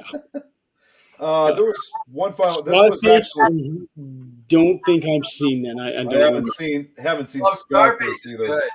Yeah. Scarface is really good. Goodfellas, you gotta watch Goodfellas them is all. amazing. I love mob movies too.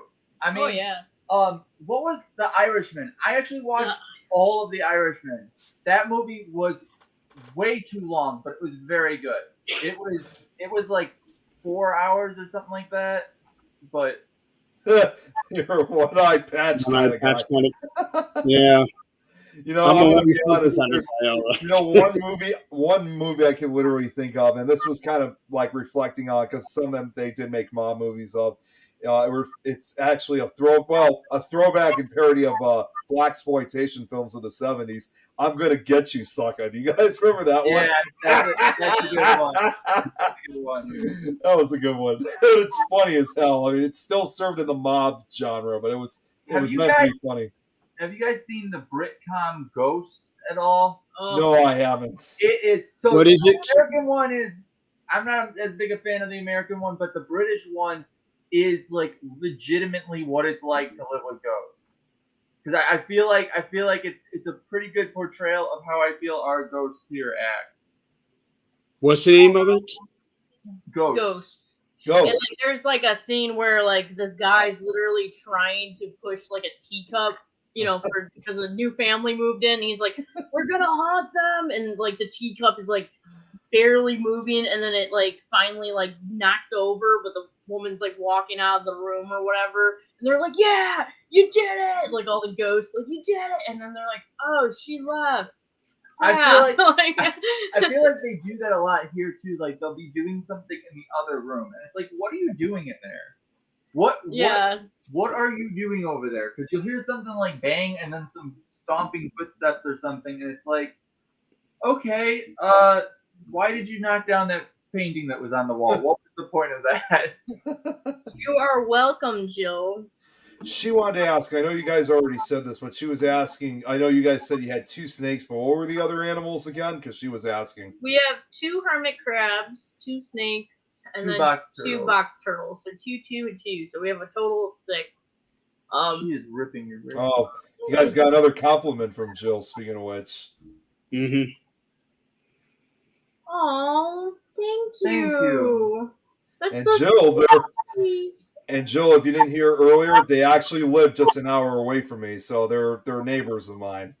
Yeah. Yeah.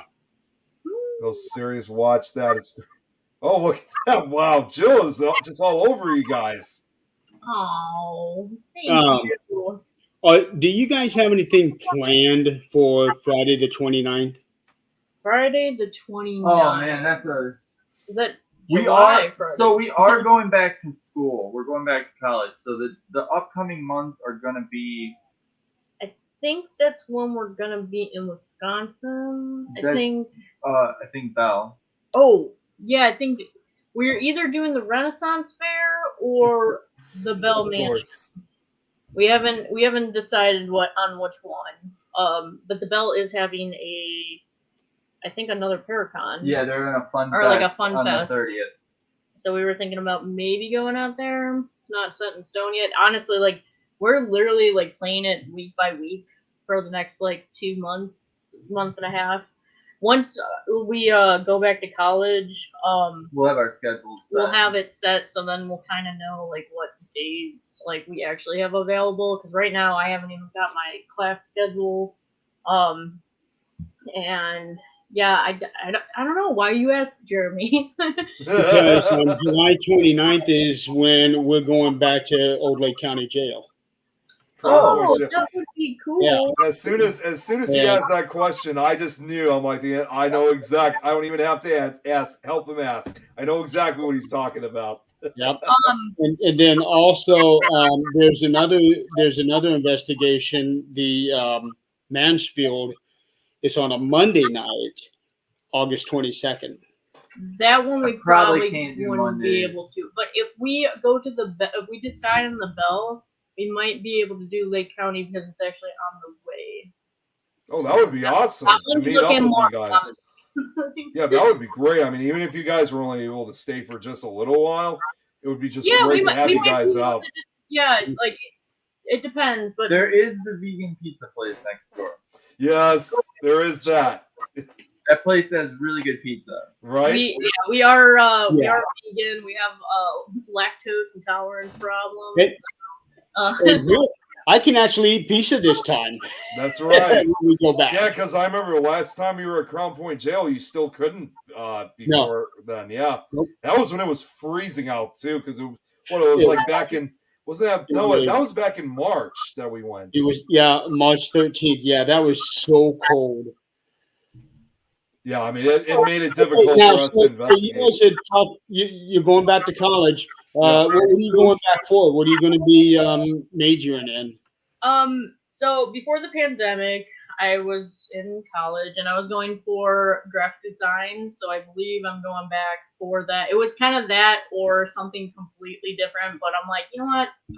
I'm already this far with graphic design. You're good at it too. I really do like editing. So I kind of want to get into, I don't know, like, there's so much you can do with graphic design. It's not just logos. I was thinking about, doing more of like brochures. One of my kind of doing more illustration with photo, with logo, like kind of the whole thing. I really like,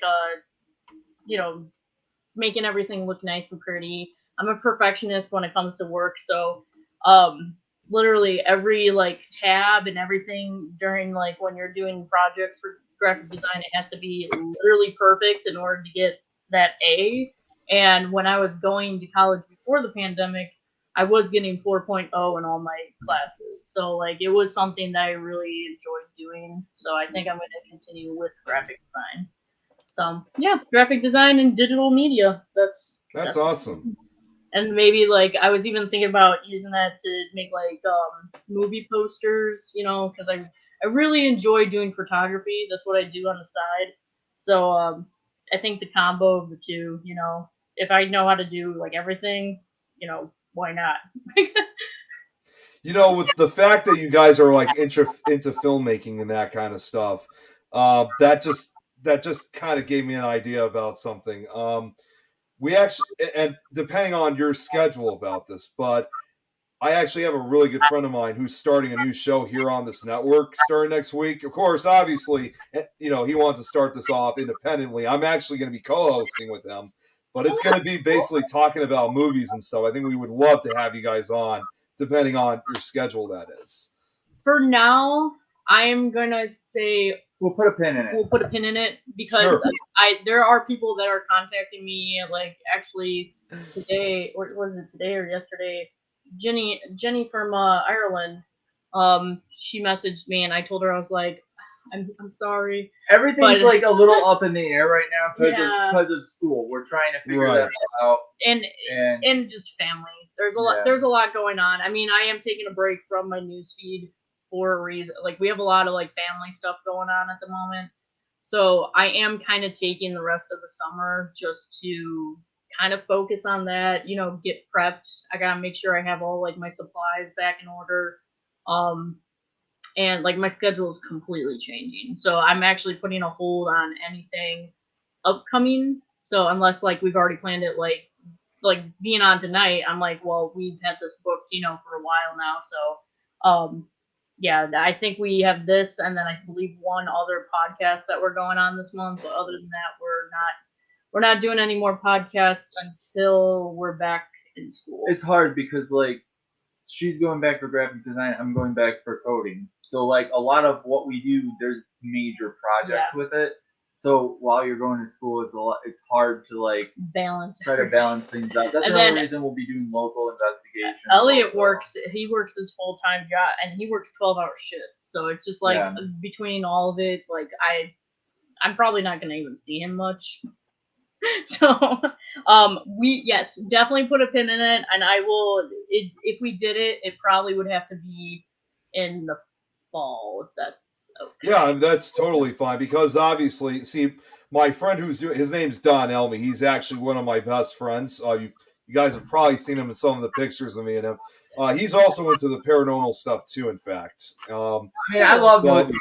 So yeah, he's also into that, but his main stuff is mostly about especially horror films and stuff like that. So the show, while we are starting Tuesday, it's still, I'm supposed to meet up with him tomorrow night. We're kind of brainstorming of what he wants to talk about for the first couple episodes, and so the first couple episodes is just going to be a name for it.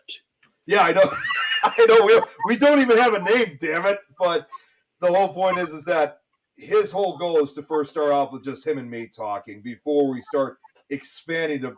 First, we were going to bring like some of our local friends on, then we would expand to like hosts on this network, and then eventually, if there's anybody of interest, like of guest wise, we would be kind of starting off small and then slowly but expanding. I still think you should call it Elmy and Millet. Be the new Siskel and Ebert. We actually did think. We thought of one name, but unfortunately it was already taken. We thought of calling it Horror Bros, but that someone else already used it. So, God, no. You guys have like a name like that doesn't even roll off the tongue. Yeah, I know. I told them, like, you sure you want to use?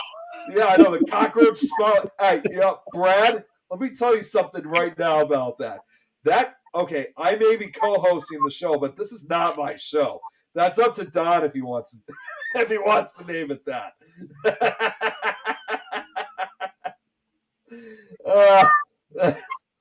Oh God! Wow. It's summer. Oh yeah, happy 4th, Joe. Right. Monday. To watch the fireworks Monday. I love Emily's comment. I drank too much wine. Yeah, I can tell. I'm not even touching that statement. I got nothing. I'm not even touching that statement. Hey, wait! I just thought of a good name for the show. Gorilla Glue Brothers. Jeremy. If you guys didn't know, I joke around with Gorilla Glue all the time. He does. It's a long story. Nick is synonymous with Gorilla Glue and corn. Corn. Okay, so Elliot, you also build equipment too, right? Yeah. So what kind of stuff do you have you made? Can you display some of them for us? I can show you a spirit box that I burned up right before this. He was like, I'm going to show them the spirit box. And I started messing with it and trying to make it do things it doesn't do. But I like to build mainly like one-of-a-kind stuff. So other than what I'm going to be selling at the Bell, I like to build like antique stuff, like something that has a spirit already in it. And I like messing with Arduino, but a lot of the stuff I make with Arduino, I experiment with Argos, and then I kind of take it apart and for different investigations, depending on what we're doing at that investigation, like if there is a spirit there, like I said, that plays violin, I'll make something specific for her. Or if there's a spirit that loves baseball, I'll make something specific for them. I kind of build things as we go, and then I cannibalize them into other things. We do have one thing we call there's Cynthia. She's a mannequin. She just got I gotta fix her. I don't know what's going on with her, but she has a plasma head skull and it's like a golden Mannequin torso body. mannequin. With And no arms and no legs. but Wow. she is a spirit box and It's interesting. and the plasma ball and the lights on her go to music or to the voice of the spirits. So Wow. Well, actually, like we brought her to Indiana State, and like, so that was crazy. The bell behind them. It's the bell. No, the light behind us here, I can turn that off. It's you're distracting the audience, Elliot. Hey, he's keeping the audience on their toes. the light behind us. This has a this radio has a motion light built into it because I'm in the process of turning this into a spirit box. I just So it will be a motion sensor spirit box. You know what I would like to see, Elliot? Take a spirit box and put it inside that figurine that's right behind you. This guy, No, the other. the Mothman. Uh-huh. Not my mom. She ain't gonna Oh, let I me. didn't even see that. That's awesome with the Mothman. I was wondering what that was at first. I'm like, that's the Mothman? The Mothman. I love it. Did you guys get that at Point Pleasant, or where did you guys get that from? No, so I actually order some stuff. I like kind of cutesy, like spooky stuff. Her name is she's on Etsy. Her name's M and Sprout. So EM and Sprout. And she like makes like really cute like Halloween, like I have slippers that are ghost slippers from her. Just cute ghosty stuff. So this is one thing I was going to make into a spirit box, but I don't think I'm going to just because it's so cool. This is actually at home like electroshock kit. Wow. It's a DD home medical apparatus. And it So- cures a Oh, bunch wow. of diseases with electricity being zapped through you. It back in the day, so the early 1900s, they used to use these like they were at home kits that you could just like plug in, ready to go, or put your battery in it or whatever. I would not attach this anywhere on my body. They were used for headaches, That's what I'm thinking. Shock therapy. shock therapy. Yeah, that's one of yeah. the. It has little like soft pads on it, so you can. You would put the sponges on it. Yeah, it was used for everything: mental illness, headaches, cancer. It didn't work. I don't think that obviously. cures anything. Yeah. How does that work? It doesn't. It does. It does. It would probably be good for like muscles, like the Yeah, little, I little can see. muscle thing. You know, like they have modern day like muscle. You know, the things that you put on after you work out, and it's like Those a are nice. massage Yeah. zapper or whatever it's called. Like Like off off Ghostbusters. No, actually, the way that they describe it, I'm thinking of the shock therapy that they were using in Return to Oz. Oh, yeah. Like a Yeah. TENS unit? I think it was kind of wherever you had pain, that's where you would jolt. You know, like it was just yeah, you could use it for headaches or mental issues. I don't think it worked. I think Actually, that's Brad's Don't give Nick correct a port- statement would be, don't give it to Nick when he is in your presence. you know, I think there's a reason why they don't sell I that. will be his first target. Yeah.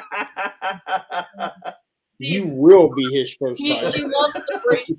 Like, Yeah, I was gonna say, what is your snake doing? she It loves- almost looks like it's putting your hands in handcuffs. Yeah, I was gonna say, it looks like you're in handcuffs. Is the snake trying to like arrest you, put her under her custody?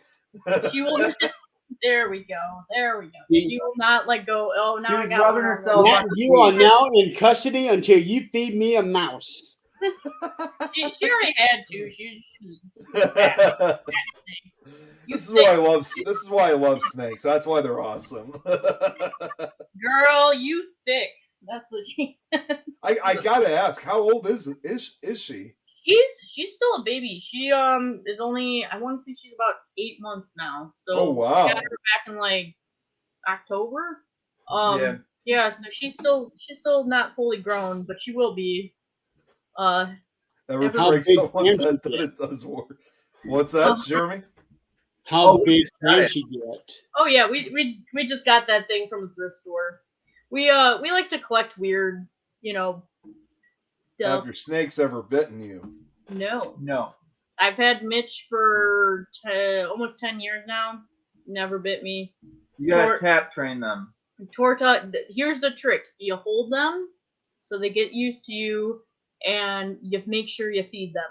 And then don't pick them up, like, When they're we hungry. usually give them or, about yeah. 3 days after they eat. Because, Now- like, you don't want to be, like, picking up, like, even if someone, you try to pick me up after I ate, I'll be like, Chantel. me. Like, hello. Elliot and Nat, in case you guys don't know, Chantel, she's actually all the way from South Africa. That's so cool. Yeah. Hello. Going Yeah, all she around the world. is 7 hours ahead of you guys. Yeah.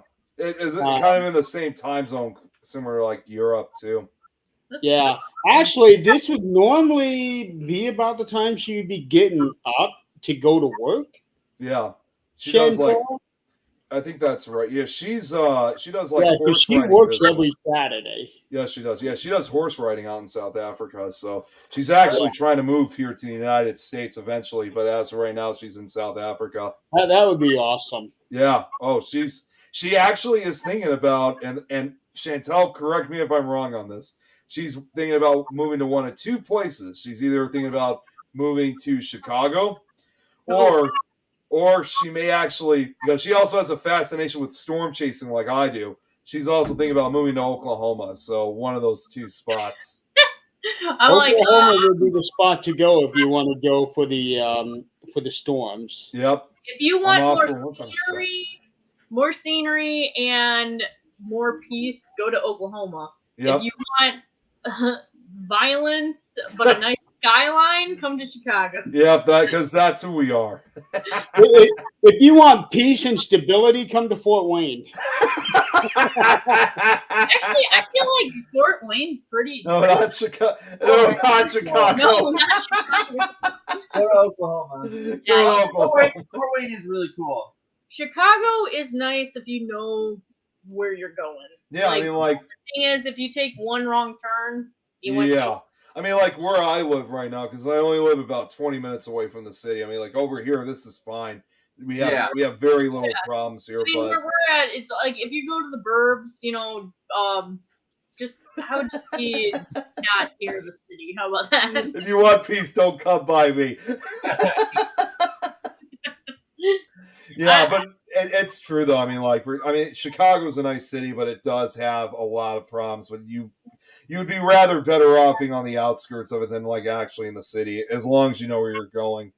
Yeah. Yeah, I mean, I would really like, if you really want kind of that city feel or like drivable distance to Chicago, somewhere like Naperville, Illinois would be nice. Yeah, Naperville. Yeah, it's a little hoity-toity, but they got nice shops, coffee shops and good places to eat, and it's kind of like a mini city, but nobody's getting shot at. Yeah, exactly. The subways or the trains don't smell like someone went to the bathroom. It's The only thing I would recommend, obviously, for people going to the city is obviously go to the haunted locations of Chicago, and then after that, get the hell out of there. the heck out. That just reminds me. Savannah. So this would be more specifically for you, Nat, because of the feelings that you get when you go by. Chantel. What is it, Bachelor's Grove? Yes, Bachelor's Grove Cemetery. Or when you go by Resurrection Cemetery, do you get any feelings from those two areas? So Bachelor's Grove, I feel like it's one of those places where the spirits are worn out. Yeah. I've always gotten like the last time we were there, I actually had a woman come through and say, "I love you." I feel like they're very emotional. They want to be left alone because like it is a family plot. I feel like the years of vandalism, they are just like, we're kind of tired of people vandalizing. I mean, it's gotten better, so I think spirits do see that it's being more kept. So like recently, I feel like they've been a little bit more talkative because when I went there like 5-10 years ago, like every time it was like, just leave, get out of here, go. And now, like, now I'm getting messages like through the spirit box, like, I love you, hi, hello. They're a little bit more welcoming than they were years ago. Right. Honestly, I like Bachelor's Grove. I know it's a haunted location, but like for me, it just doesn't really have that like super connection. Resurrection now is like kind of like the start of where I get the feels. That road, Archer Avenue, I do very much have a connection with Archer Avenue as a whole road. Oh. From Resurrection to Archer Woods to the Irish Legend to where the Willowbrook Ballroom or Willow Spring Ballroom was. Willowbrook. Okay. In Willow It's in Willow Springs. Springs, yeah. Fairmount Cemetery is actually where I have the most connection, and then there's St. James Stag. What cemetery? Sorry, I had to ask. The one you say you have the most connection? Fairmount. It's the one with the big clock tower. I don't know. Oh, yeah. That cemetery, I've been there. That was one of the starts of like where I started going there when I was about 15. So that cemetery was one of the places that just kept calling me back. I think it's actually more active than Bachelor's Grove. I believe I did see a skinwalker at that cemetery. Oh, wow. I saw there's a certain spot where I go almost every time where I've gotten spirits named Michael come through a couple times. David was another name. There's always this like kind of cranky lady that's just like, what do you want type attitude. By now, I can see it now. Get off my grave, you kid! But by now I kind of know like when I start getting like voices like coming through the spirit box, I know which one is who. Like there's always a woman who speaks Spanish. She and I actually brought one of my friends because he speaks fluently to translate what she was saying, and he said it sounds like she's saying, I'm in pain, it won't go away, like in Spanish. And like, so she is very much in distress. So every time like I try to go back, try to translate, like I'll use Google and I'll be like, is there anything I can do to help? And I'll start trying to speak Spanish. It's not that great, but I try. And then when I saw in that spot though that I always go to, I did see one time. It's a very woodsy area, and I was just kind of hanging out where I always sit by this one bench, and I saw it looked like a coyote, but the way it was moving was really weird. And then it went down a hill, came back up a hill, and all of a sudden was walking on 2 feet. And I was just like, what the hell did I just see? Now, normally I don't think coyotes can do that. And this, like, it looked like a ripped up coyote. Like, not like your normal coyote. It was a little bit bigger than a coyote. Like, its fur was like something like either attacked it, but then all of a sudden it like went from like falling to like standing up. And I'm like, I know bears can do that.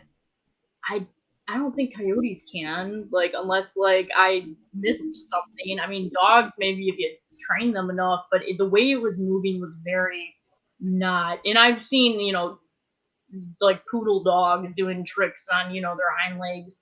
It didn't walk like that. Like the way that this thing was walking was very unnatural. And then it just disappeared. And I was just like, yeah, don't want to see that again. I was like, I'll stick to the ghost. And I mean, I wouldn't be surprised because that land is very much, actually the natives cursed it. They did curse that land because the white folk came in and we literally told them to get out or get murdered, so I would not be surprised. So I do feel like and that this was at Fairmount. Oh. Fairmount, yeah. Sorry, I didn't. It was at after Fairmount. dark, or can you only do it at daytime? I have gone there at night. You're You're not supposed to. I did do it at night when I was younger. I'll go like at like the very end of the day. Go around dusk. Yeah, I'm usually there around, I'll stay there though from like 6 to like 9, like it just, and watch the sunset. And just hang out, in that spot. So, no, it was not a shadow figure. It was like actually like seeing like an animal, but the way it moved, the way it moved was like its shoulders were very it's like me over here looking weird on my couch. It was moving really weird. I've never seen a dog do that before. I've never. I saw I think it was a Wendigo when I was when 16. Elliot, when I first Wendigo. started dating Elliot, he did not want to talk about the story. He was like, because I was always interested in this stuff. Like I don't chase cryptids or anything, but I always found them fascinating. And I got on this topic with Elliot, and he did tell me he saw this deer thing. He was like, I don't like talking about it. It was like I don't like talking giant. about It was like a I'm giant okay. ripped up. It looked like a deer wearing a deer suit. And- it looked like Jeez. wearing a deer suit. And that's a kind of Wendigo. what this coyote Yep, that's looked a like Wendigo. too. Like this coyote did not look like. You can tell there's something wrong, and it's not like rabies wrong. It's like that's not what it is. Mhm. Whatever I'm looking at is not that animal. Yeah. And I mean, They're like giants. They're huge. Yeah. Yes. So we were at a stop sign, and this thing had to be 8-10 feet tall, running down the street. Okay, the coyote was not that big. Like it was probably. No, the Yeah. Wendigo was. It was huge. No. I could probably handle seeing this coyote thing again, but because when it got up, I would say. I mean, when I originally saw it, it was about 15 feet, but when it went down the hill and came back up the hill, it was about 30 feet, and then From us. it was about my height. Elliot was in the car, but I was down, not in the cemetery by myself, and I came up and I was just like, I think I just saw a skinwalker. I'm not sure what I just saw. I'm like, no, we're not doing. I'm fine with ghosts. I don't do cryptids. I don't do that. And I mean, I'm not messing with those. Archer Avenue. That's my stuff. I do cryptids all the time. Dude, I am. Go I to am Fairmount. not. Go to I am Fairmount. not hunting cryptids. Because if I find one, what am I gonna do? I just saw Brad's comment. I'm sure you would. It says my ex-wife. Brad, you are so going to burn for that. I think that just made my night. Jill said the creatures are like protectors. Chill. Yeah. I agree. I 100% agree. Over by Archer, it's really woodsy. Also, there's a lot of limestone. There's a lot going on in that area. There's a nuclear There's one of the reactor first nuclear reactors. buried. There's the quarry where people literally fell to their deaths in the quarry before they filled it. The workers, they died of heat exhaustion. The road itself, within I want to say it's maybe a mile. There's about 30 crosses, and that's just from today. I can only imagine how many people have died within It used to be a lot worse years. when the speed limit was higher. It's also the oldest road from Chicago to Joliet. So there's that a lot of history. Stranger Things, yeah. Honestly, if you go, like stuff. it's Yep. got those vibes. It does.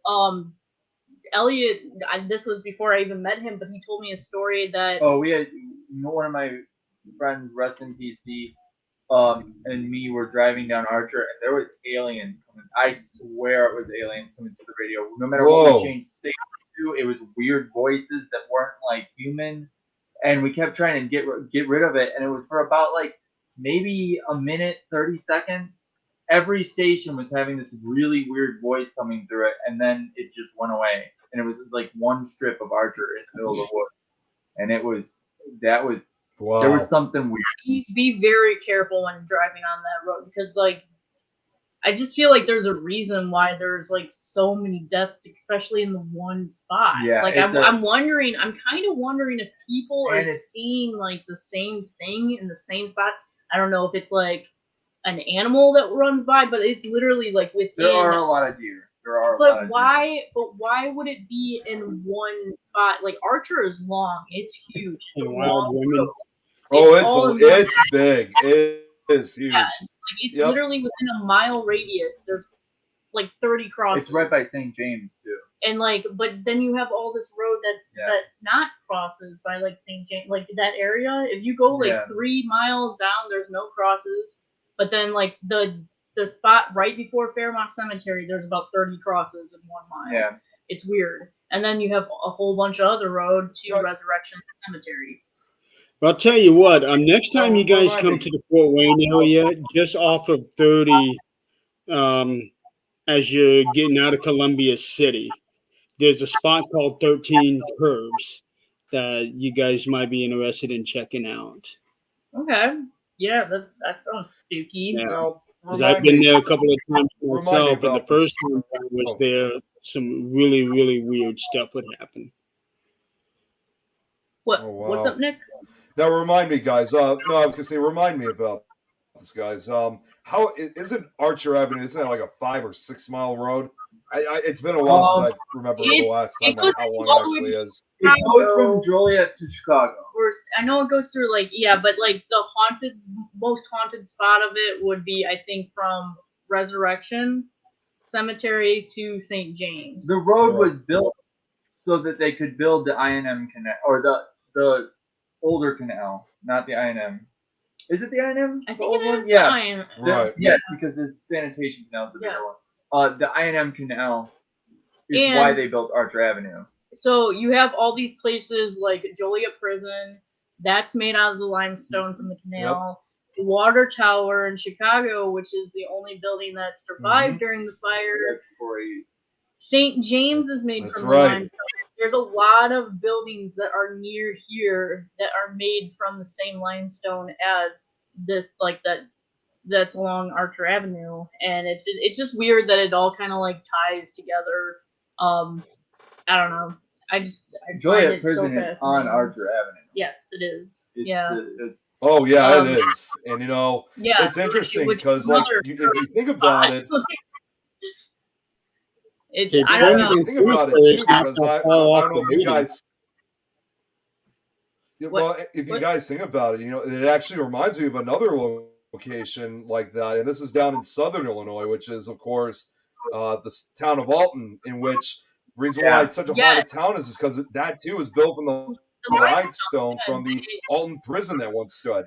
Yeah. Limestone always has that energy within it. Yes. I definitely agree. Yeah, if you come out this way, we'll definitely. Brett, Jeremy, Nick, Nat, yes, we could definitely, we'll definitely do that. Because Nat, Nelly, you guys and I, we know the haunted place like the back of our hands. So there's a lot of definitely do that. What's that, Jeremy? I've got the time. I ain't doing anything. We'll have to plan something. We'll have to plan it out then. And guys, this is what I was talking about. How on Nick's face you can't even see it anymore. Yeah. Oh yeah, there he is. Yeah. That's what I was talking about. You see my mouth Nick, because move your microphone. Move that filter, and then everything will be gone. He has no face anymore until he opens his mouth. Especially with the stars coming out of it. Actually, not even then. Wow. I'm gonna get nice and like white here. Hello. Change it to white. Yep. See, this is exactly what I'm talking about. Okay, enough of that. Bringing that back down. Oh my God, Brad! All I see is cockroaches on Nick's face. See what I'm talking about here? Yeah. Glowing neck. Yes, I'm. You know what? This is probably as close as you could ever get to like I'm like a walking glowing stick. Yeah. Jill's got a question. Yeah, Jill had this question. Have you noticed that you are like a magnet? Oh. So when we go to locations like it depends on where, but I feel like the spirits can call other spirits when we're talking to them, and they're like, "Hey, these guys are talking to us. Come over here." Because we've been at like a beacon places near hospitals, and then we have people that died at the hospital coming through. after Yeah. talking for a little Yeah, while. that was pretty cool. So I'm allowed to talk about this, but it's so we do residentials, but we do keep it like family and friends, for the most part. We did one of our friends' cousins, and his house is active, and I was, picking up on an older lady who loved her kitchen. We did find out that she spoke Spanish, and the guy speaks pretty much just Spanish, and he knows like a couple English words. But we actually brought in translators the second time. But his house, like, it seems like every time we go, it gets more and more active because it's like a beacon. Like, we're kind of drawing them to there. But yeah, there's a hospital about a block away from his house, and we asked, like, can you please state your name? And we got this guy come through, and he's like, "Hello there," and then it like skipped, and I was like, "Hello," and then it was like, "I'm Charles Brown," and I'm like, that's interesting, and I was Because like, we know all the spirits that are there. It's the Yeah, former owners. yeah. So we have records so of all who of a they sudden we are. got like this deep like voice coming through, and I literally typed in Charles Brown in like the location like that we were at the hospital 2 weeks prior. There was a Charles Brown that passed away from a heart attack there, and he was a big black dude, and Oh wow. I could picture it. Like, I could picture, like, this guy being like, "I'm Charles Brown." Like, He was friendly. he was nice. super Every nice. time he keeps saying, like the first time he said his name, I couldn't help but think of Charlie Brown from Peanuts. Yeah. Close. Not quite. Not exactly the same. Yeah, not exactly the same. Just the name. Just the name. Now it makes you wonder if he had a Just dog the name, named but no. And I don't think he would have ever said "good grief." No. This guy sounded like kind of like older and like kind of wise. Like, that's the best impression I can do. Is, "My name's Charles Brown." Like, and I was just like, that's so cool. He's like 'Cause Ray he literally Charles whispered sounding. her name. Yeah. That honestly, Yeah, He's that's like kind Ray. of. Yeah. He didn't really look like that, but like that's honestly like I was like, whoa, So But yeah, it's cool when like we're like, oh, you're someone new.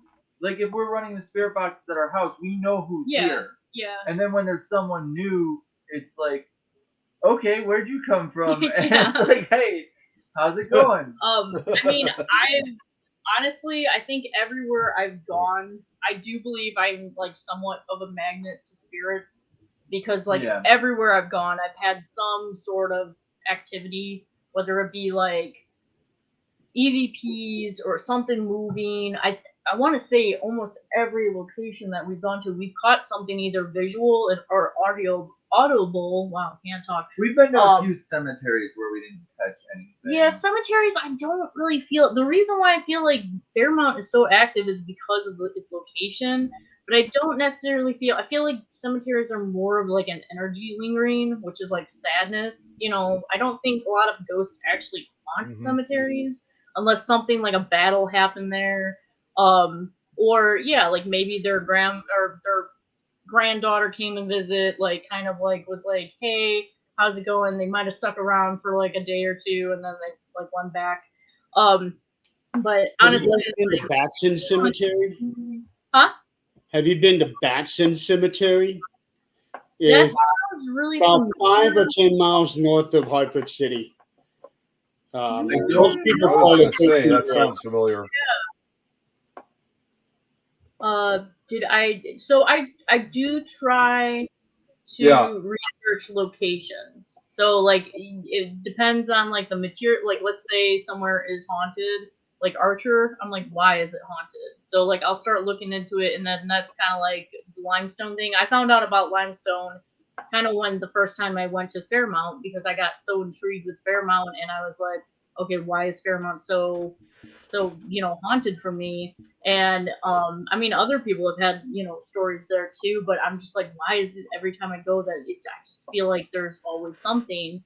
And the first time I actually took my spirit box was at Paramount, and I got this lady, like she, a little old lady, and I couldn't believe like the spirit box because it was just like it was the first time I was taking it out, and it was just like the way this lady talked through the spirit box, I was just like, wait, this is actually happening? Like you're actually talking to me? Like am I having a conversation right now? I was just walking along and I was around like the headstones. All of a sudden I got this lady come through and I didn't even say anything. She just said, "Get away," like a little old lady. And I was like, get away? Like I even like stuttered a little bit because I was like, did it just say get away? And she's like, yes. And she kind of mocked me with this, like the stuttering. She was like, yes. And I was like, who wants me to get away? And she goes, I do. And I'm like, oh, okay. And I was like, whoa, this box actually works. And I ever since then, I've kind of just like, and before, like I've gone back, and before that, what actually like made me like want to go back was the first time I went. I just had an old janky cell phone. I don't even know what year that cell phone was then, and I just took like the recording off of it, and it was just like me and one other person, and we were just walking like through. We were there at night, which we weren't supposed to be, but we were teenagers. Don't trespass. We Don't condone trespass. trespassing. We don't support Don't trespass. never trespass. But, we were, just walking, me and her, and I'm talking about how pretty it was, like even at night with the clock tower lit up and everything. I was like, wow, this is so pretty. All of a sudden, in like my recorder, there is like a little girl laughing, and it just goes like, and I actually still have this EVP, but it's a little girl that just goes, and like I didn't realize we even caught that until like I got home. I was just listening, I listened for hours, and then I was just like, there was a legit little girl laughing. And once I caught that laugh, I just went back, and I went back again, and I went back again. So it was just one of those places. And then I started going around, St. James, and then Resurrection, Archer Woods. And I've just literally been to all those cemeteries so many times now. But I like it. That's kind of like my origin cemetery location. There was a cemetery that was by my house, my haunted house growing up, but I feel like I didn't have a connection like that I do with Paramount. My first that I have documented Jill has another is question. when I must have been like 3. I totally forgot about this ghost until I watched a VHS tape when I was about 20 at my mom's house. In the VHS tape, I'm sitting there like on our sandbox, and I start talking about my friend in the alleyway. I am 3 years old, like playing with sand, and my mom's just like, "Oh, that's nice, honey." Like, and I was just like, "Yeah, he doesn't talk."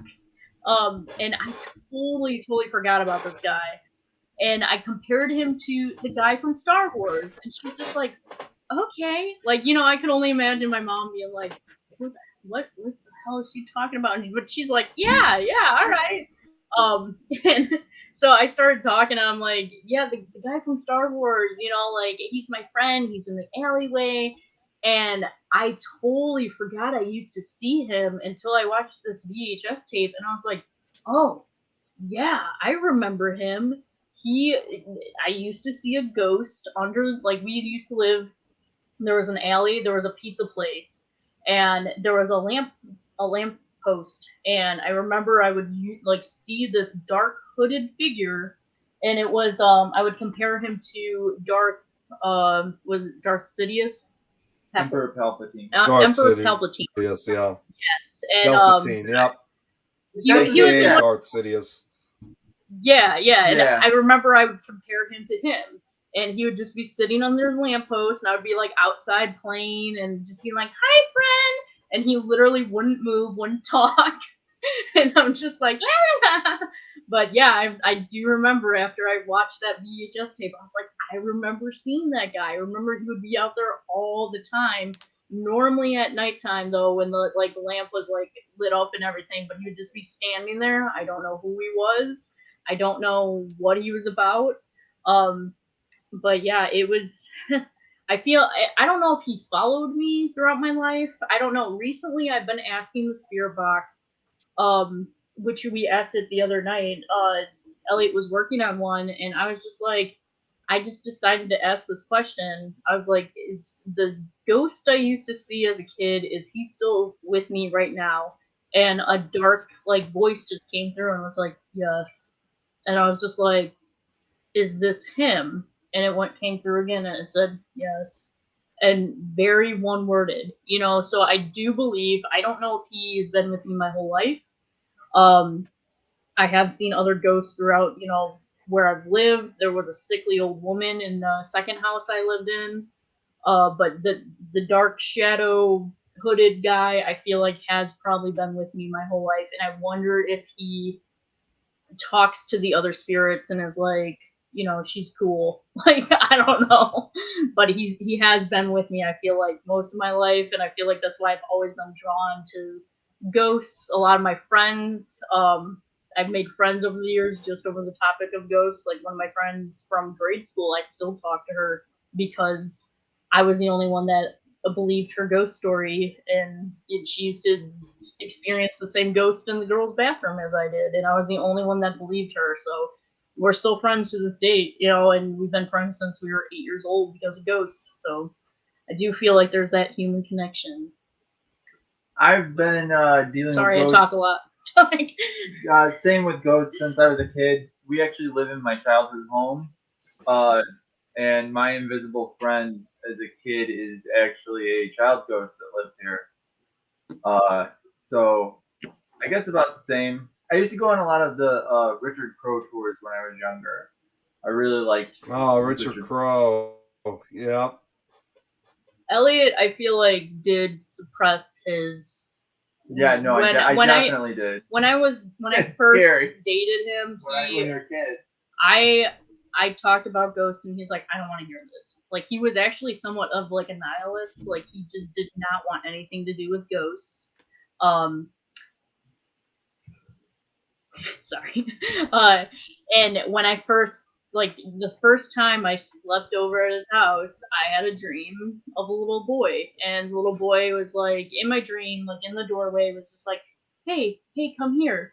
And I'm like, okay, like, all right, and I follow him, and I haven't been in anywhere else in the house other than Elliot's room.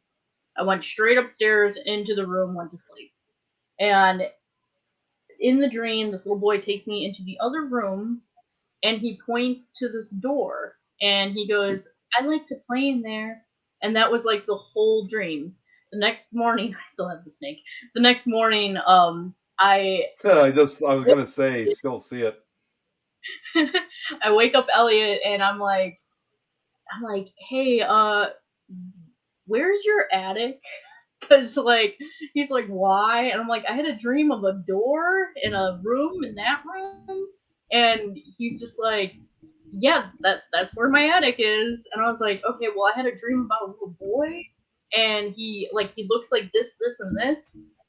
Elliot recently found a journal that he kept as a kid that describes this little boy. In the Shadow Man. And the Shadow Man that we've also seen. I've seen him quite a few times in this house.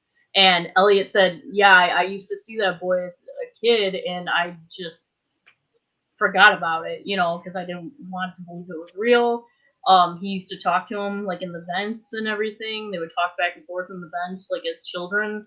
And now I'm this kid that he used to see as a kid himself. So it's just really cool to, I don't know, be all have all these experiences. And now actually the little kid, he comes to me at night. He's usually actually pretty active or so day. At about 4 o'clock when we first moved into this house, which is Elliot's childhood home. You already went over that, right? Okay. At about 4 in the morning, so we were sleeping with no white noise. At about 4 in the morning, I heard a kid go, "Mommy," like right in my ear, and I was just like, "Okay, time to sleep with like some sort of white noise, because like I cannot be sleeping with ghost children in my ear." During when I do my makeup, I've been like touched, someone poking my He back. doesn't like your Like- suitcase either. He does not like the suitcase. My suitcase is the shape of a coffin. He's actually kicked my suitcase. Right behind, actually, like right here, there used to be a door. We covered it up. On the other side is my dresser, and things will fly off my dresser because I feel like they're still using this door. My dryer has flew off the dresser. Couple my sunglasses. The first week that we moved in here, one of the pictures actually, these pictures are pretty sturdy. Literally came off the wall, and we heard a loud bang, and it was not just fell, it was on the floor on the other side of the dresser. So I don't know. This house is pretty active, and it's nothing scary. The kid normally will poke me at 1:30 in the morning, and I literally have to go to sleep, sleep time, good night. And I feel like at this point, I feel like it's kind of became a mom and a kid connection. Yeah, it's like go to sleep. It's sleep time. And we've left him French fries. We made root beer floats for him before. He asked for those. We like to take care of our spirits, just like he likes to take care of his. Yeah, he's Nothing cool, like having though. ghost kids messing with you. Mhm. See, Jill, I get the same way. I get a lot of experiences in my dreams, people that I haven't met before, people that have passed away, and just here's one. So I dreamt about a girl that in my dream she shows me her missing child's photo, and I could hear in the background crying, and just the whole dream was just her showing me her photo, and I'm just all she said to me, she was like, I wasn't the only one. And I'm like, okay, where are you? What's going on? And she was showing me around, and I was like, this seems familiar. And I did see, I feel like it was my sister's college.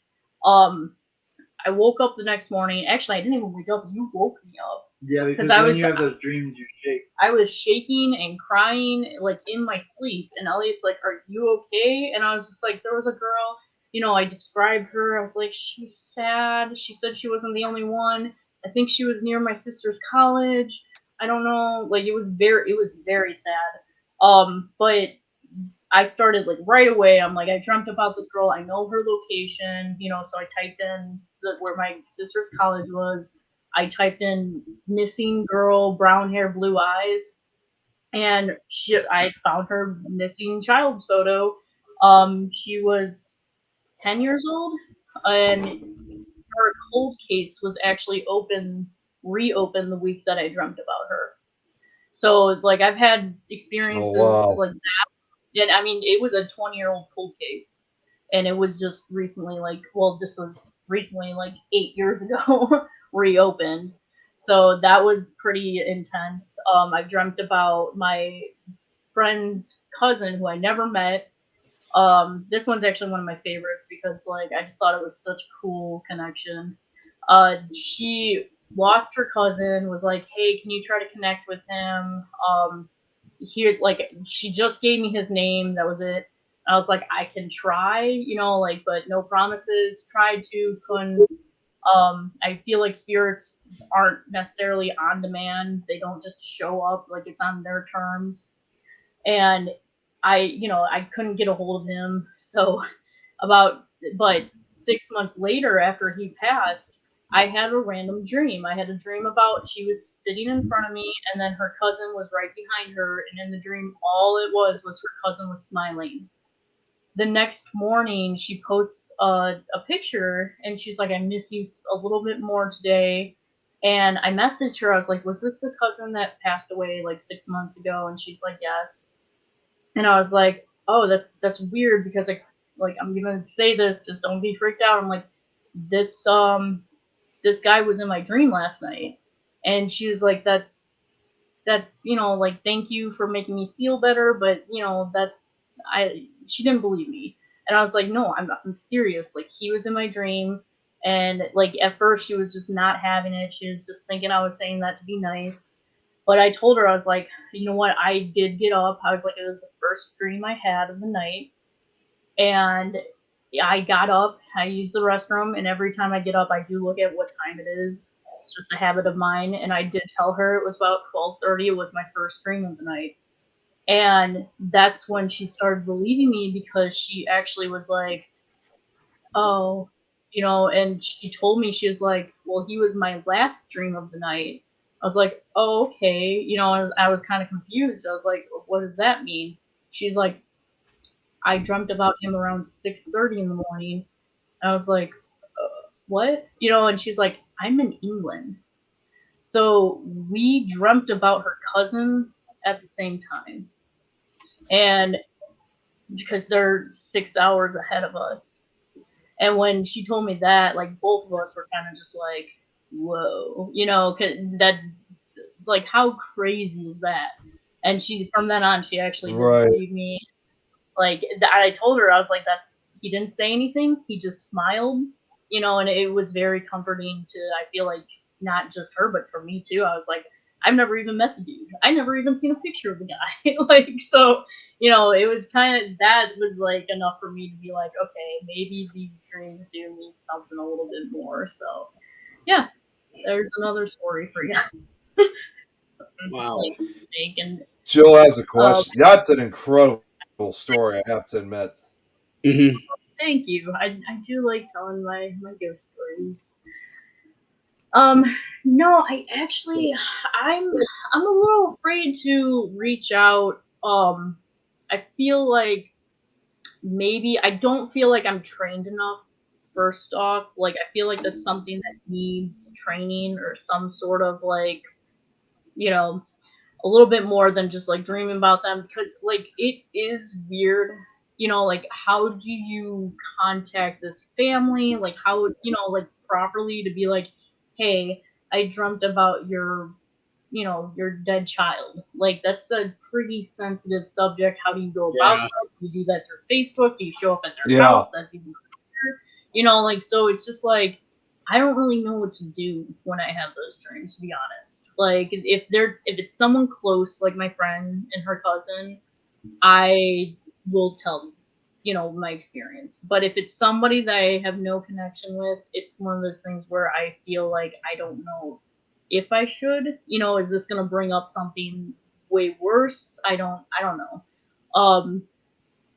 I The question here: do you have anything that you will not take part in? Anything that's mean to the ghosts, or I feel is fraud of any type, any faking. I will definitely not be involved with anything like that. I feel like it's complete disrespect to spirits that you can legitimately talk to if you would just give them time and be properly nice to them. talk to them like people. Anything that's mean to the ghosts, basically. Because I'm not Exactly. doing this. I'm doing this for ghosts. I'm not. Yeah, honestly, and there's no need to fake stuff, because if you're patient, you can capture, even if it's one EVP, that is an EVP, and we like to treat that as if it's a gift from the spirits. They work very hard to communicate with us, and I feel like it's rude to fake things. Anything that's just mean, like yelling at the ghost, unless they deserve it. If they're being really mean back to you, only once I've yelled at a ghost because he was threatening Nat, threatening me. So, like, I'm like, you're not allowed to do that. He was threatening the other spirits also. They said that he was hurting them. So I told him he has to stop. And he calmed down. I feel like I took some of his power away, which was nice. But yeah, I mean, any techniques that I feel are dangerous or rude to the ghost. There are some things that I think are dangerous. Or that you don't have enough practice in. Yeah. I feel like even something as much as like a spirit box, like if you use a spirit box and you just go in, you're like, F you, spirit, yeah, say F you back, like. That, yeah. No. Anything rude, anything that you wouldn't. I don't know if that's the advice to everyone. There are some good people out there, but basically anything that you wouldn't do. Well, then they shouldn't be. To another human. They shouldn't be doing like it. if someone's sitting in front of you, don't do it to the ghosts. That's not nice. Yeah. I always say like act like you're at grandma's house, because like like would you go up to your grandma and be like "F you, grandma"? I hope not. Um, not all of us had the Yeah, that wouldn't go over so well. but like That would not go well at all. yeah, No. or going up to your grandma and be like "You're a demon. You're a demon." She'd be like, "Get the hell out of my kitchen!" Like, Yeah. no, Yeah. Next thing you know, you're going to have pots and pans being thrown at you. yeah. So I don't know. It's just like, would you go into somebody's house and start touching everything? Like even like the stuff that we find in these places, like even like old gifts, like in Indiana State, the perfect example. There's literally like little trinkets that like people left for their grandparents, when they were there in the nursing home. It's like that's not mine to take. Like I'm not, Yeah. like I'll take a picture of it. Anything rude or disrespectful. I might put it up on a higher spot so it doesn't get damaged, but like that's not my property, So like I just feel that we do we are actually getting a spirit box made out of the pews from Indiana State. So like I feel like something like that one is like something spiritual. We were given to by the owner. And it's gonna go back into helping us I'm gonna put communicate. her away. Yeah, she's getting a little antsy. Yeah. But that will also help us communicate with the spirits that are there. So it's not like we went and took the pews. We got, the owner literally gave us the pews because we told him that we want to make a spirit box. We just didn't know out of like what material. And Indiana State's one of those places that I will continue to go back to, because at this point, I do feel like I know a few of the spirits that are there. Yeah, exactly. Just treat them with Exactly, respect. Jill. These spirits have already been through enough. Um, a lot of them didn't get to say goodbye to their families. A lot of them were treated very, very, very bad. So Now, if you're talking like investigation techniques, I feel like everybody has their own thing that works. I don't use anything that relies on human hands because I don't trust myself. I don't trust other people's stuff. But if that works for them, I don't really use any apps. I like things I can take apart and check the soldering on.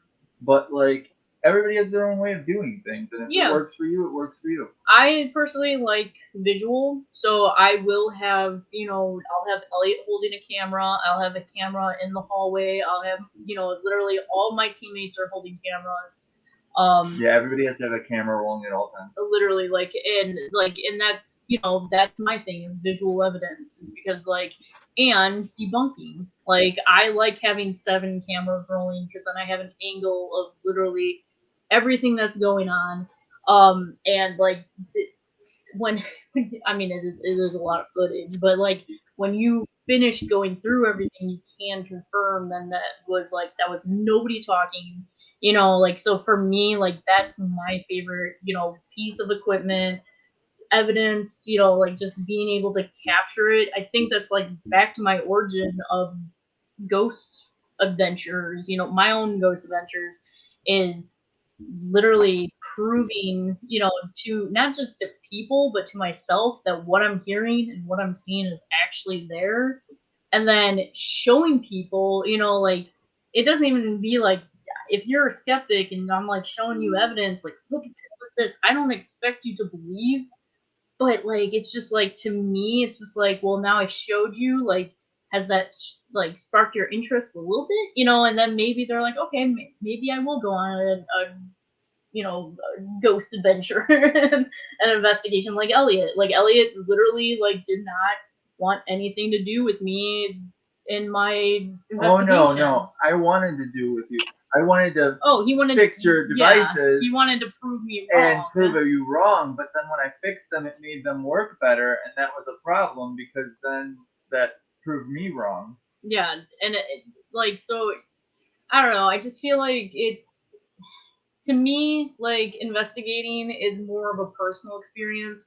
I do like making our YouTube videos because it's kind of this is how we investigate. This is what I like, how I want to show you guys, because a lot of it is like please and thank you after, like when we leave the room. Thank you for talking with us. Can you please?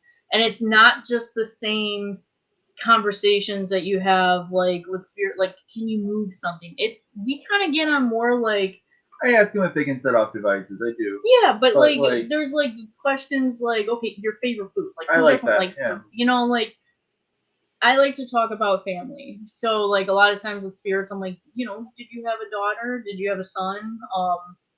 Like, or like what did they like to do when they were alive? Did they like to paint? And then if you get an EVP or you get something through the spirit box that says like singing, like okay, they like music. Bring in more music next time. Or yeah, art. Like, one of my things is bring some finger paints. I don't exactly know that we are. Sometimes I feel like we're talking to dead people, but sometimes I feel like we're talking to. I don't know. I don't know what I'm talking to. So I don't always refer to it as when you were alive or this or that or did you used to do this. I'll be like, what do you do? What are you doing right now? What is your job? We also feel sometimes that they are kind of stuck in their time zone. Like one of my favorite questions to ask, to kind of give me a time frame, is who is the president right now?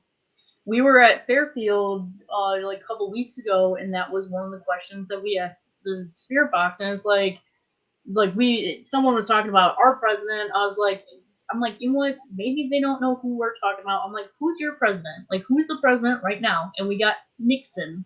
So like that gave me a time frame. I'm like, okay. And then I Crown asked Point. We got Crown Point, Garfield. Yeah. So, and it kind of put like a timestamp. Was that Lake County?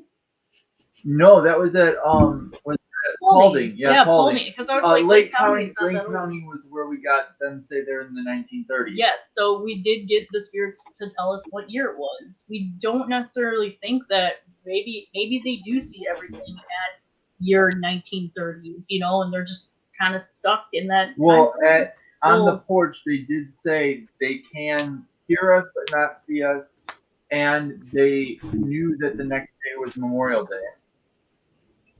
Oh, were you guys reading that? Sorry. Yeah, I know. Would his name be Jim? Yeah, skeptics are important to the Pickle community. Yes, because we need people fact checking us, and we do need some people to keep everything in line, because there is a lot of people that will take advantage of the spirits, and there's a lot of fakes out there. There are. I mean, not all of it is. There is. To purposely fake. Some of it is for entertainment. I'm thinking of. Interpret it. I know who that is. I know who Kenny is. Sorry, no, I was just answering what Tom was saying. I know who he is. I've met him. I've not met him in person, but I've met him through a chat like this, though, so I know who he is. Yeah. Sorry, Ellie, I didn't mean to cut you off. Go ahead. Oh, you're fine. I mean, all I was saying was that Crown Point, the spirits did know the next day was Memorial Day. They said it multiple times. So I like to see what they can see, what they can know, and sometimes just having a conversation. Even like that, like here's something that I want to talk about real quick is do not just have connections with the ghosts. Like at Crown Point, we were sitting on the porch. Yes. We had a random guy approach us. He's like, I don't know what, like this is. I don't know what you guys are doing. I mean, like I, was in here last night. I don't know how to do any of this. He's like, I don't even know if I believe. But he just sat down with us. I'm like, dude, yes, have a seat. Like, let's, ask some questions. Like, ask it anything. And we told him, like, one of our favorite questions is, what year is it? And then he was getting on the topic of, do you know me? Like, are you connected to me somehow? And then just, like, he started talking. Oh, he recently went to a flea market, and he bought like some old 1930s coins, and I was like, that's so cool. And then so he actually started bringing them out, and he started getting a woman coming through, and he's like, can you see these coins? And the woman's like, yes. And then like he was talking back and forth with this woman, and he's like, what can I do to like show that I appreciate like this whole conversation that we just had? I was like, you can leave him on the coins, like, just at the edge of the footstep by the front door, like we put it in the corner so nobody steps on it. And then he's like, okay, yeah, I've never done anything like this. And like by the end of it, like he's like, you know what? I was having a horrible day. I was having a horrible week. He's like, I've been so depressed. He's like, but today like made my day like 100% better. So this is not just about the ghosts. It's also about like who you can help in right now, real life time. And like if that, I hope this guy left that scene and went home the next day and was just like, okay, I want to do that again. Like, I want to help ghosts. Like, I want to get, like, I hope it, like, sparks some sort of, like, passion, maybe to help him get out of his, dark hole that he's been in. Just, like, because a lot of times I feel like people are trying to find that connection with others. And, like, when you have, like, an experience like this, like, we wound up giving this guy hugs by the end of it.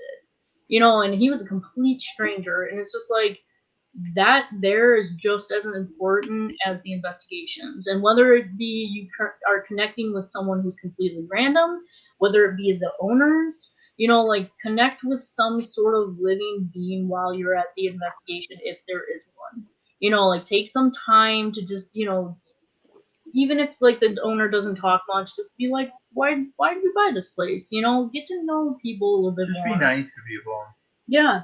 And the paranormal has such an opportunity for communication, and it could be a very therapeutic event. You can really have an amazing connection on different levels through the paranormal, because we're all doing something that's so strange and so, I would say, self-reflective, because you are alone a lot. You're alone with yourself a lot during this. And at least we do a lot of solos. I mean, the two of us have been investigating together for 8 years now. So we always split up when it was just me and her. So I'd be running around setting up cameras and stuff. She'd be off doing her thing, talking to them. So there is a lot of alone time, and there's a lot of reflecting on history time. And if you can't be nice to a person that's standing in front of you, how are you going to be nice to an invisible person? And get to know like some of the history, because honestly, when you're sitting there and you're seriously, if you don't do solos, take the time to do solos in these places, because one, it's not, yes, something might freak you out for a second, but like you have to like gain your thoughts back and like stand your ground. Places like Prospect Place, like if you look into the history of these places and you try to connect with the spirits there, especially during solos, it's just amazing. Well, it's just like taking a step back into history, and then not only is it like you're helping these spirits, but sometimes you could actually help yourself just being in these locations, like by yourself, looking around and being like, could you imagine being like, I was like this at OSR, just stepping in foot in the cell for like 10 seconds. I'm like, or the attic. I'm like, I could not imagine being in this size cell, being alive every day in the same spot. What would you do? And it makes you appreciate how much you do have. So I just think people really do need some time, not to get spooked when they're doing solos, but just to take some time and really appreciate what you have, really reflect on what the spirits went through in these locations, because we are very fortunate to be walking into those locations as being able to walk out. Exactly. As an adventure, as like being curious, because there are people that went in there, didn't come out. It wasn't out of curiosity. It was out of pain and still there. Suffering, and they're still there. So one of the last times that I tried to do a solo, I ended up falling asleep the whole night. Hey, that could sometimes I fall asleep. Okay, yeah. I find sleep is pretty therapeutic. Okay, and you might get some PPs while you're sleeping. I fell asleep inside the Washoe Club. Oh, that's a cool Yeah. location. I I was there all by myself for the whole night. I got everything all set up, all my cameras set up, and I had a game plan. I took I took what was going to be just a 20-minute break. Next thing I know, it's 4 o'clock in the morning. Yeah, don't ever have a game plan. I've learned that the hard way. Don't go in having a plan. Just go do it. Make sure you drink a lot of G Fuel because that's what we gotta do. Yep. Especially I Elliot. was so disappointed because I was really, really looking forward into attacking this night, and I fell asleep. That's okay. Maybe it was not meant to be. Like maybe the ghost wanted you to sleep. You never know. What's your best? Being nice. Yeah, we'll do this Jill was question. asking We're this a few going to minutes have to ago. wrap up the show. We've been on for almost 3 hours. We're at 3 hours. I've just been talking and talking. Like, Yeah. oh, Yeah, there's nice. one. I was gonna say there's one more question. There's one more question here from Brad, which we'll make that the last one. But let's answer this one Okay. first. So so what Elliot said: be nice, be respectful. Your best effective tool is yourself. If you bring in negative energy, you're either going to get no energy or you're going to get negative energy back. So make sure you're going into places being, having like positivity. Because one, I've actually left investigations if I'm feeling negative. I don't want to be there because, like, if these spirits have already dealt with negative, times while they were alive, why would I want to bring in negativity into a location where these spirits are already hurting? I've actually left. I've left investigations. I've been, like, if I'm not in the right time, like I will always like either pay, like my part of the investigation or, but I will, if I need to step out, I will step out. Do not be ashamed to step out if you're not feeling well and not just from like feeling, overwhelmed from the spirits, but like feeling yourself. Like you need to know your own energy before you can start helping other energies. Yes, we have been attacked by spirits. Yes. This is, like I've said, this will be the final question. This is not a game. You are dealing with real things that can be dangerous. This is not to lightly go in and just, oh, I want to be scared. Go to a haunted house. This is not a toy. You can have dangerous things happen. Mm-hmm. It's absolutely. It's not Hollywood. This is not some sort of horror movie. This is not a joke. You're dealing with real things. No. And you can have problems, but on the other hand, most of the spirits are very friendly. Yes. Like almost that's every what spirit we run say. into is friendly. But if you're mean to them, there are consequences. They're probably going to be mean back. Or if they were, absolutely not nice in lifetime, they're probably not going to be nice in the afterlife. But there are mean spirits. Yes. There are very dangerous, mean, powerful spirits. Just how there was mean people, like Joliet prison. I think I got an attachment, and weirdest thing, I actually spat up ectoplasm. I went I took it whoa. Gross story here. Yeah. I was feeling. I went to Joliet. I went into a cell it was just me, Elle, and our host that was giving us a private tour. I wound up going into one of the cells. As I went into the cell, they were talking about how the last cell that I was apparently in, because something was calling me into that cell. As they were talking about this, I felt like something touched my shoulder like this, and they were like, "Oh yeah, that cell. A lot of women get touched in that cell." And as they were saying that, boom, something touched me. Went away the next week. By the first day, I was like, something is wrong. I started acting like an old cranky man. I was not myself. I even told Elliot, I'm like, there's something wrong. By the second day, I was waiting for it to go away. By the second day, I was like, there's something attached to me. And I wound up doing a cleansing, all that good stuff, and wound up spitting ectoplasm in the sink. I came upstairs with this is where it gets gross. I was showing Elliot, I'm like, Elle, what is this? I literally like it was like it was not like mucus. it was weird. it was I've very never strange. had that happen before, and I was just like, this is not like just mucus. This is not like it was something like. But after I did that, I felt 100% fine. It Wow. it was weird. Like, and I've had spirits Huh. threaten me and call me names and stuff before too. I do want to make one more note. You can have fun in these locations. You Yeah. can. A lot of times the children's spirits prefer you to be fun and goofy. You know, I always watch my language at these locations or try to. You know, sometimes you just have like a dirty old lady that likes to like, you know, talk about dirty jokes. You know, it all depends on You gotta like read your audience. yeah. So you can have fun, you can goof around.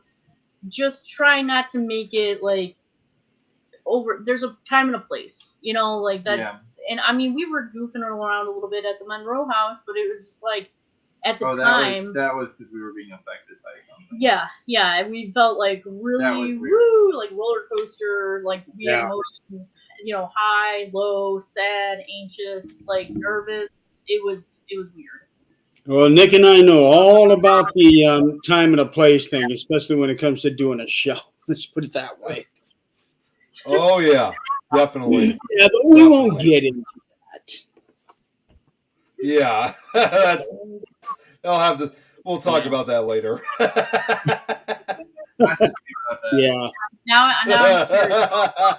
Mhm. This is kind of like the thing me and Oh like God, no. I'll explain the story. So any final thoughts for those in the audience? Any final thoughts, final words? Where can they find you? And, I think we went over a good portion. I mean, I just want to say like just go out in the world and be respectful, not just to the ghosts.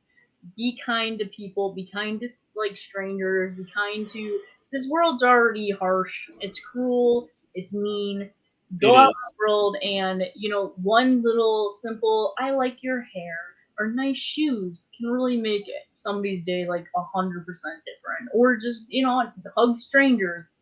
I always ask. Don't hug strangers. like, No. wait. Okay. Wait. Okay.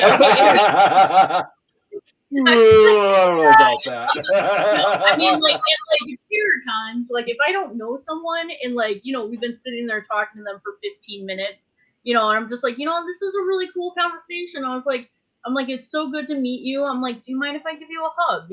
Like, people are sometimes Yeah, like, that's different than hug they're like, strangers. yeah, okay. Like, so even if I met someone and I feel like the conversation was, like, meaningful, I will ask for a hug just because it's just like, what is this person going through? Everybody's going through something. Why not, just be nice? Always like, compliment people. Yeah. If you like their shirt, tell them you like their shirt. Why not? What does it hurt? yeah, And if they're rude, who cares? They're lost. You were nice. yeah. They lost, potential friend. So, yeah, just be kind to people. Be kind to the Exactly. spirits. Be kind to snakes. They're good things. They really are. Be nice to cockroaches. Be nice to cockroaches. Nick's No, like, I no. was literally just about to say, don't be nice to cockroaches.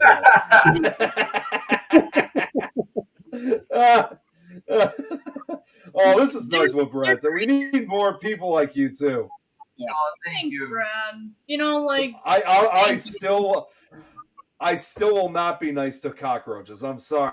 I You just don't have won't. to be nice to cockroaches. what? Just put little hats on them, and they won't look as scary. No, some people I could already tell you guys are probably like thinking that they're misunderstood. Oh well, have you lived in a house where they infest your house completely? No, I And they're understand. all over the place and the hissing ones.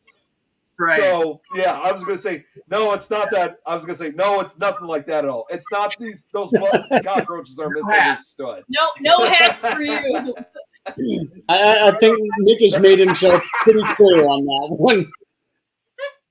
Well, All right, I already got enough hats. yeah. I already got Well, again, it's been a pleasure having you guys on the show. This is your second time being on with us this season. Oh, nice. 2 in Yeah. one season. And It's gonna be over. Thank you so much for having us. This was a lot of fun. Yeah. Yeah. I Oh, always thank you guys so much for coming on. This was awesome. yeah, absolutely. And Oh, we'll you need to definitely stay get on. you guys back on again. Yes. Uh, Don't know Well, when. I'm putting a pin on everything, so sometime after you take your period break. yes. Yeah, I will probably honestly Yes. like I was telling Elliot the best times to reach us will probably be like our winter break, and then summers are gonna stay pretty open. So like summertime will probably be like a lot of podcasts for us. This summer not so much, just because I got to get back in the hang of things. But next summer, we're gonna kind of do Paracons podcast, try to get it all out in one Right. couple months. Same with like the winter break. So We'll just plan on sometime next year. yeah. I mean, we could probably come back here. Exactly. Yeah, because we got another 3 months worth of this show left to go, and then this show will be going on. You don't need us on three times in one season, do you? I mean, we can. But I would give these people like a break, like let's space it out a little bit. You just talk. Yeah, I think this 3 hours should be 3 times. Oh, Okay. You know, I just gotta say really quickly, it looks like you guys got a real big fan for tonight. I think Jill has become obviously a huge fan of you guys, obviously, Jill is awesome. throughout the show. So she'll probably follow you guys. Yeah. Yeah, I had to say that for her because she's had the most questions. Yeah, no, I love the questions. Good questions. Thank you. I love answering them, and I won't stop answering them. So. One thing for sure, we definitely had a very engaged audience tonight. Yeah, Oh, I'm actually surprised I was able to get to Jeremy, I thought I wasn't going to get to all the questions like we did last week's guest, but I was able to get to every single one of them. Every single one. Nice. Oh, this was a good comment. I There was showed a this time we earlier. couldn't keep up.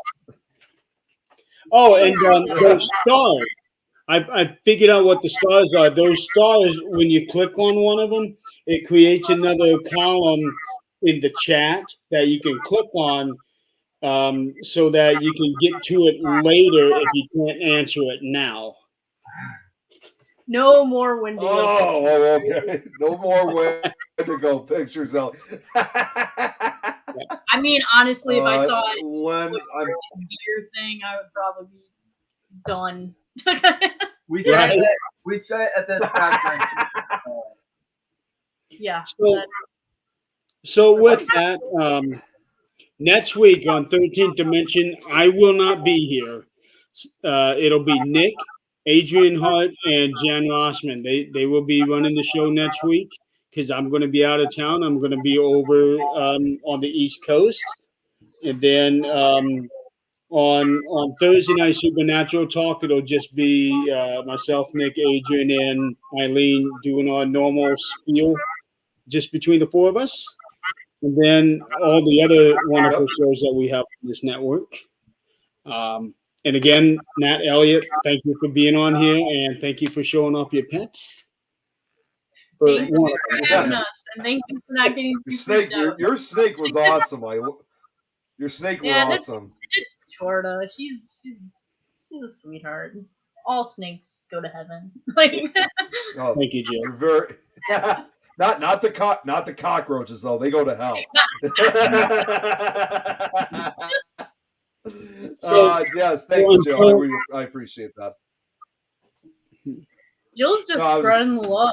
I love it. That's honestly that's the kind of people that you need, is people like Jill. Just everybody's fabulous. Everybody was wonderful. Keep it up. Keep up the positive vibes. They don't do Nick. They don't die, Nick. Hey, you know what? All things have to come to an end eventually, just like the show. Nothing lasts forever.